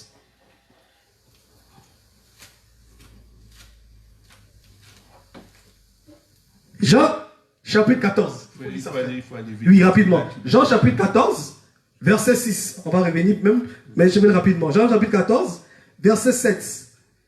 Je suis là. Jean chapitre 14, verset 7. Si vous me connaissiez, vous connaîtrez aussi mon Père. Et dès maintenant, vous le connaissez. Et vous l'avez vu. Il faut retenir ça, frère. Si, c'est très important. Maintenant, l'Écriture a dit que, frère, suivez-moi s'il vous plaît. Le frère a dit, il a répété l'Écriture. Personne n'a jamais vu Dieu. Ici, la question de Dieu le Père. Personne n'a jamais vu Dieu. Ça, c'est, il a donné son Écriture, frère. Personne n'a jamais vu Dieu. Jésus dit, si vous me connaissez, vous connaîtrez aussi mon Père. Et dès maintenant, vous le connaissez et vous l'avez vu. C'est-à-dire, quand Jésus était là, c'était le Père. Donc, lorsque les apôtres voyaient Jésus, ils voyaient le Père. Maintenant, je continue. Philippiens. Philippe lui dit, Seigneur, montre-nous le Père et cela nous suffit. Jésus lui dit, il y a si longtemps que je suis avec vous et tu ne m'as pas connu. Mais pourquoi il n'a pas dit que, pourquoi Jésus n'a pas répondu à Philippe que Philippe, il y a longtemps que je suis avec vous et tu n'as pas connu le Père. Non, Jésus remplace le Père par lui-même. Jésus remplace le Père par lui-même. Pourquoi Jésus? Ça c'est une question claire. Jésus n'a pas dit à Pierre. Frère, s'il vous plaît. Oui, mon frère, je termine, s'il vous plaît, frère. Donne-moi les minutes, je termine, il pourra prendre tout le temps. Non, ce n'est pas quelque chose qui prend tout le temps. Moi, je voulais que seulement pour les deux versets que vous avez donnés, que les frères puissent réagir. Qu'on avance aussi. Voilà, quel est le verset? Excuse-moi, je termine. Oui, parce qu'il a... Parce que tu as démontré que Jésus dit que c'est lui qui m'a vu le Père. Voilà. Et Jésus a dit aussi que vous avez déjà vu le Père. Voilà. Parce que vous me connaissez. Donc on laisse les frères... Non, mais là, je termine avec deux passages. Excuse-moi, frère, je termine avec deux passages. Je donne la parole au frère. Vous avez vu, c'est quand on l'a vu. Mais moi, c'est ici. Philippe dit, Seigneur, montre-nous le Père et cela nous suffit. Jésus dit, il y a si longtemps que je suis avec vous et tu ne m'as pas connu. Il y a si longtemps que je suis avec vous. Jésus, au lieu de dire, il y a si longtemps que je suis avec vous et tu n'as pas connu le Père. Il dit, tu ne m'as pas connu. Maintenant, je prends Jean chapitre 14. Je vais finir ici, frère. Jean chapitre 14. Je prends le verset 25 pour aller rapidement. Jean chapitre 14, verset 25. Je vous ai dit ces choses pendant que je demeure avec vous. Mais le consolateur, l'Esprit Saint que le Père enverra en mon nom. Je vais terminer ici. Qui envoie? Le Père. Que le Père enverra en mon nom. Ici, qui a premier envoyé l'Esprit consolateur, c'est qui? Le Père qui doit envoyer, frère. Jean chapitre 16. Je prends le verset 7. Jean chapitre 16, verset 7. Retenez que c'est Dieu qui doit envoyer le consolateur. C'est le Père. Jean chapitre 7, je prends Jean chapitre 16, verset 7. Cependant, je vous dis la vérité. il vous a avantageux que je m'en aille. Car si je ne m'en vais pas, le consolateur ne viendra pas vers vous. Mais si je m'en vais, je vous l'enverrai. Ici, Jésus dit que qui m'a envoyé, c'est qui? Jésus. Mais dans Jean qui m'a envoyé, le Père. C'est que le Père, c'est lui-même qui envoie le Saint-Esprit, frère. C'est là est très important, frère. Ouais. Donc, pensez verset que le frère nous démontre et qui détruit ça. Je veux qu'on termine vraiment par là. Je Oui. vous donne l'occasion de réagir aux 3 versets qu'il a Oui, donnés. tout à fait. Aux 3 versets qu'il a donnés, que tu réagisses. Parce que moi, je suis que jusque dans la divinité pour expliquer C'est là Jésus. où- Parce que dans c'est là Dieu. où on va s'arrêter. Parce que lui montre que, comme tu as parlé du Fils, mais lui, il vient maintenant montrer que le Fils, en question, c'est lui-même le Père. D'accord. Donc maintenant que toi, tu réagis par rapport à D'accord. Alors, je voudrais quand même que mon frère Wilfried, même si je sais que dans ses explications très enflammées, mais je voudrais qu'il prenne aussi le temps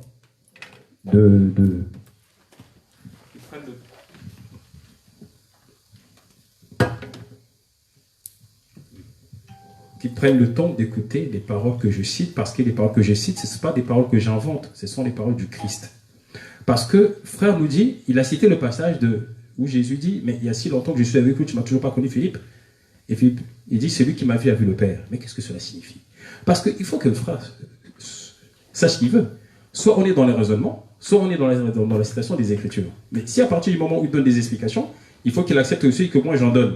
Parce que quand moi je donne des explications, il dit oui, mais non, mais tu es dans l'explication, tu n'es pas dans. Il faut citer les Écritures. Donc quand je cite les Écritures, le frère me reproche de citer les Écritures, et quand j'explique, il me dit tu n'expliques pas.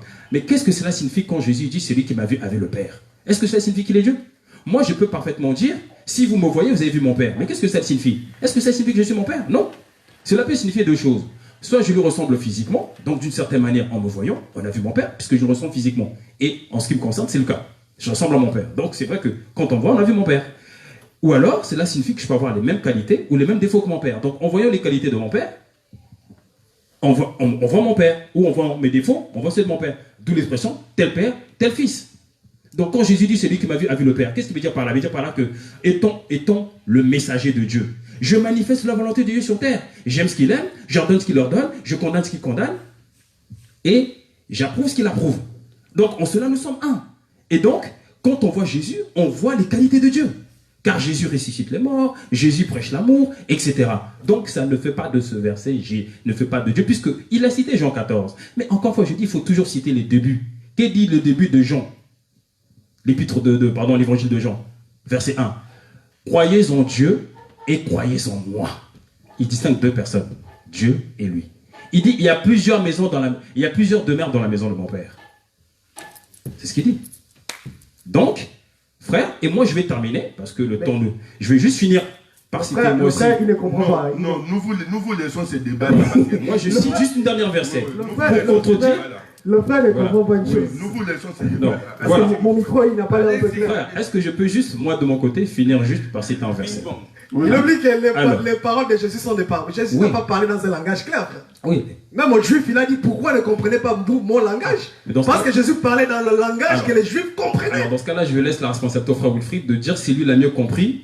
Mais les paroles de la Christ. chose, elle est là, frère. Voilà. La Bible, c'est un livre cacheté, Alors, frère. justement. Fais attention, frère. Frère, si je peux juste... Jusqu'alors, tu répètes. Moi, je t'ai dit, détruis comment Jésus... Je t'ai démontré les Écritures, comment Jésus est créateur, comment la Bible dit que c'est lui qui a créé tout. Il est l'empreinte. Mais il me semble... Tout jusqu'alors, tu n'arrives pas à détruire ça. Non, tu me dis, je n'ai pas détruit, mais je t'ai dit, il est le premier de la création.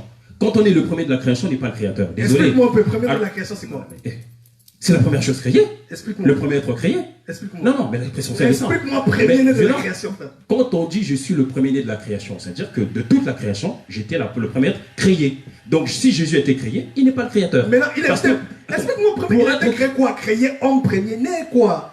Oh, je ne sais pas, moi. Mais- Il avait quelle forme? mais- Parce que quand il a été créé, Mais- il avait quelle mais forme? Paul, frère? mais Paul, Nous savons ça. frère, Réponds-moi, frère. Paul, il apporte la réponse. Parce que visiblement, tu cites beaucoup Paul, mais tu ne sens pas tenir compte du position de Paul lui-même. Que dit Paul? Paul ne dit pas que Jésus est Dieu. Est-ce qu'il y a un passage où il dit Jésus est Dieu? Frère. Il dit, attends, il ne dit pas que Jésus est Dieu, puisqu'il dit, quand il bénisse Dieu, le Père de Jésus n'est notre pas Dieu. Seigneur. Mais c'est Paul qui dit que Jésus a créé toute chose. Non, mais non. Alors, dans ce C'est lui cas- qui a dit qu'il est alors, l'empreinte de Dieu. Faisons citer C'est lui Jésus. qui a dit que le Alors. sang de Jésus qui a coulé était le sang de Est-ce que Dieu. Jésus dit qu'il a créé toute Parce chose? qu'il a dit que le sang Alors, qui était pour la réconciliation, justement, c'était le sang de Dieu. Justement, frère. est-ce que Jésus a dit qu'il a créé toute chose? On va faire parler Jésus, tu es d'accord? Est-ce qu'on peut parler Jésus? Vas-y, frère. Bien, merci. On va citer Jésus. Alors,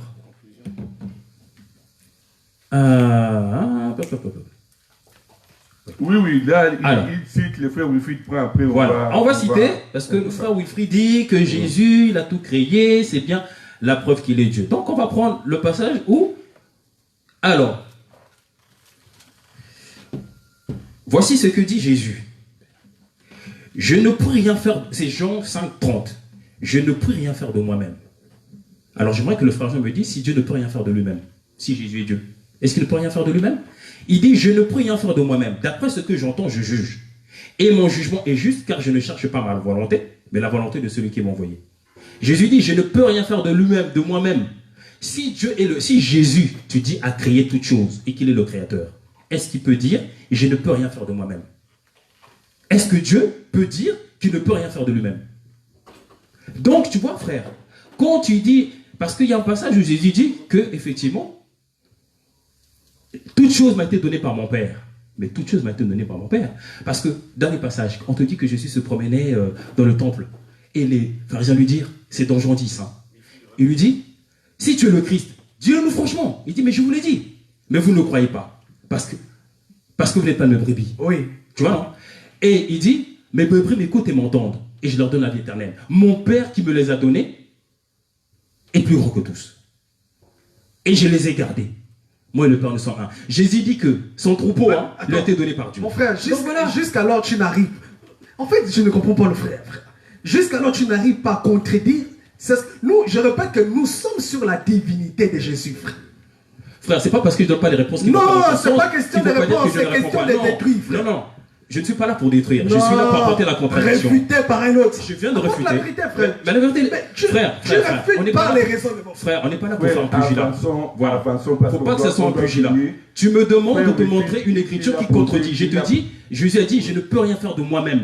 Si toi tu me dis que Dieu ne peut rien faire de lui-même, alors je t'ai démontré les écritures comment il est père. Mais parce que le temps que vous allez montrer, je t'ai donné Jean 14. Jean 16, oui. Là où Dieu a dit que Dieu enverra le Saint-Esprit. Nous sommes à la fin. Jésus dit, moi je vous enverrai. Il est pas frère. pour conclure. Moi je veux que tu lis un verset d'abord. Lis un verset, on va terminer par là. Tu lis ça toi. Merci. 1 Jean 5. 1 Jean 5. Lis dans ta Bible, frère. 1 Jean 5. Oui, aide le frère. Il va lire ça lui-même. Mais frère, attends, juste un frère. Oui. Il y a quelque chose que j'aimerais que tu... Parce que le frère jusqu'alors il a amené l'eau de papier pour répéter les écritures. Mon frère, à un moment donné, je pense qu'il faut que nous revenions à l'esprit initial. Oui. Nous sommes là pour échanger. Non, nous sommes là pour échanger, frère. Attends. Toi, quand tu donnes des versets, je ne conteste pas, je dis pas oui, mais non. Tu donnes tes arguments. Non. Frère Wilfried, on va finir. Frère Wilfried, frère Wilfried, lis les versets. Lis les versets. Le frère a dit, il ne t'a pas demandé de lire ces versets, donc lui aussi ne peut pas lire tes versets. Donc c'est à toi de lire ton... Moi, je lis mon verset. Oui, non, lui-même. Ah non, frère, c'est au frère Wilfried de lire son verset. Voilà, lis ton verset. Il a donné... Non, il va regarder. Oui, frère, soit tu lui fais confiance à ce qu'il... Ah, mais moi je lui fais confiance depuis le début, quand il dit des écritures, je lui fais confiance. Le frère se fait confiance. Il a dit que jamais, aucun des apôtres n'a dit que Jésus n'est pas Dieu. Bon, moi je lis une écriture, moi là où les apôtres le disent. Voilà, très bien, merci. Jean, alors on va appeler. Là où les les apôtres confirment. On va finir là. Merci. On va finir là. 1 Jean chapitre 5, verset 20. 1 Jean chapitre 5, verset 20. Nous savons aussi que le Fils de Dieu est venu et qui nous a donné l'intelligence pour connaître l'eau véritable. Et nous sommes dans l'eau véritable en son Fils Jésus-Christ. C'est lui qui est le Dieu véritable et la vie éternelle. C'est lui qui est le Dieu véritable, c'est qui? Jésus-Christ, frère. Et la vie éternelle, frère. Frère, tu m'as cité l'écriture, est-ce que maintenant je peux te répondre? Alors, si tu cites ce passage de 1 Jean 5... Moi, je réponds parce que tu as dit, il n'y a aucun verset là où les apôtres l'ont attesté. Parce que je t'ai démontré dans les Écritures comment Paul a démontré que même le sang qui a coulé à la croix, c'était le sang de Dieu. On a compris le verset. Le frère avait dit, il n'y a aucun verset qui dit que Jésus est Dieu. Tu as montré Jean parce que Jean dit Jésus-Christ est le véritable Dieu. Bon frère, ensemble, tu dis quoi? Alors, je réponds. Alors, déjà, Jean ne dit pas que Jésus est Dieu. Il faut prendre le verset. Qu'est-ce qu'il dit? C'est lui qui est le Dieu véritable. Tu as lu alors pour le coup, voilà, je vais te lire le verset. Voilà. Parce qu'il dit, nous savons que le Fils de Dieu est venu pour nous faire connaître le véritable. Qui est le véritable? Jean 17, 3. La vie... Non, mon frère, non. Là, moi aussi, je t'arrête. Non. Mais je donne il l'explication. dit, non, lis d'abord les versets. Ne nous mène pas vers Jean 17. Lis d'abord les versets. Et je rappelle quand même que Jean, c'est toujours le même Jean. Il n'y a pas deux Jean. Oui, il n'y a pas deux Jean. Lis quand même les versets. Voilà. Parce que là, tu veux nous amener. C'est là. C'est vrai. Voilà. C'est là. Alors, donc, ici. voilà. Oui, Nous savons que le Fils de Dieu, alors notons bien que Jean parle du Fils de Dieu, est venu pour nous faire connaître le véritable. Et nous sommes dans le véritable. Et nous demeurons unis au Dieu véritable grâce à son Fils Jésus-Christ. Ce sont les Écritures bibliques. Hein. Je recite. On m'a demandé de lire. Nous savons que le Fils de Dieu est venu et qu'il nous a donné l'intelligence nous permettant de reconnaître le Dieu véritable. Nous demeurons unis au Dieu véritable grâce à son Fils Jésus-Christ. C'est pas moi qui l'ai écrit, hein. À moins que vous ayez une autre version. Oui, c'est une autre version. Bien. C'est une autre version. Donc, on voit bien que Jésus le Fils est venu faire connaître le véritable. Qui est le véritable? Dieu. Et c'est du coup, c'est parfaitement en cohérence avec ce que Jésus dit dans Jean 17,3. Or, la vie éternelle, c'est que tu connaisses toi le véritable Dieu et celui que tu envoies Jésus-Christ. Donc, quand vous mettez ces deux versets ensemble, vous trouvez la cohérence. Donc, et Jean, parce qu'on ne peut pas dire que Jean dit une chose et puis son contraire. Jean lui-même l'a dit, personne n'a jamais vu Dieu. Donc Jean ne peut pas dire que Jésus est le véritable Dieu et puis dire personne n'a jamais vu Dieu. Parce que s'il dit que Jésus est le véritable Dieu, c'est qu'on l'a vu. Bon, c'est une question de... Voilà, c'était juste parce que quand le frère ici ce passage comme exemple de la preuve comme quoi Jésus est Dieu, je lui dis juste frère, relis juste Jean 17,3, relis jusqu'alors, frère, merci. Frère, jusqu'alors, tu n'as pas pu contredire. Mais je viens de le faire là. Je t'ai démontré dans les Écritures la divinité de Jésus. Comment Jésus est Dieu. On s'arrête là. Tu n'as rien démontré, frère. Comme Esaïe chapitre 44, verset 6. C'est un devoir à domicile. Depuis comment Jésus n'est pas le premier et le dernier. Frère Wilfried, s'il te plaît, comme nous avons dit que nous, comme nous avons dit, nous reviendrons. David a dit, oh Dieu, ton Dieu t'a oué. Ça c'est un devoir que je donne aux frères. Si tu donnes ça, je deviens musulman, frère. Frère, nous avons dit, nous reviendrons. Si le frère est d'accord, je suis d'accord. On revient le samedi prochain à 10h, qu'on respecte l'heure, pour bien encore débattre. On va donner la date. Ouais. On donnera la date. Non, on dit bon, si le frère est d'accord, on verra pour samedi prochain. S'il est d'accord, on verra si ça sera samedi prochain ou ça sera notre samedi. Donc, ça sera annoncé, il n'y a pas de problème. Mais nous avons fini notre débat d'aujourd'hui. Donc, nous disons au revoir à tous ceux qui nous ont suivis.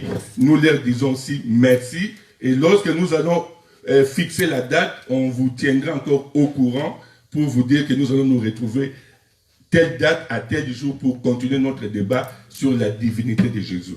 Donc, nous vous disons au revoir, à la prochaine. Merci beaucoup.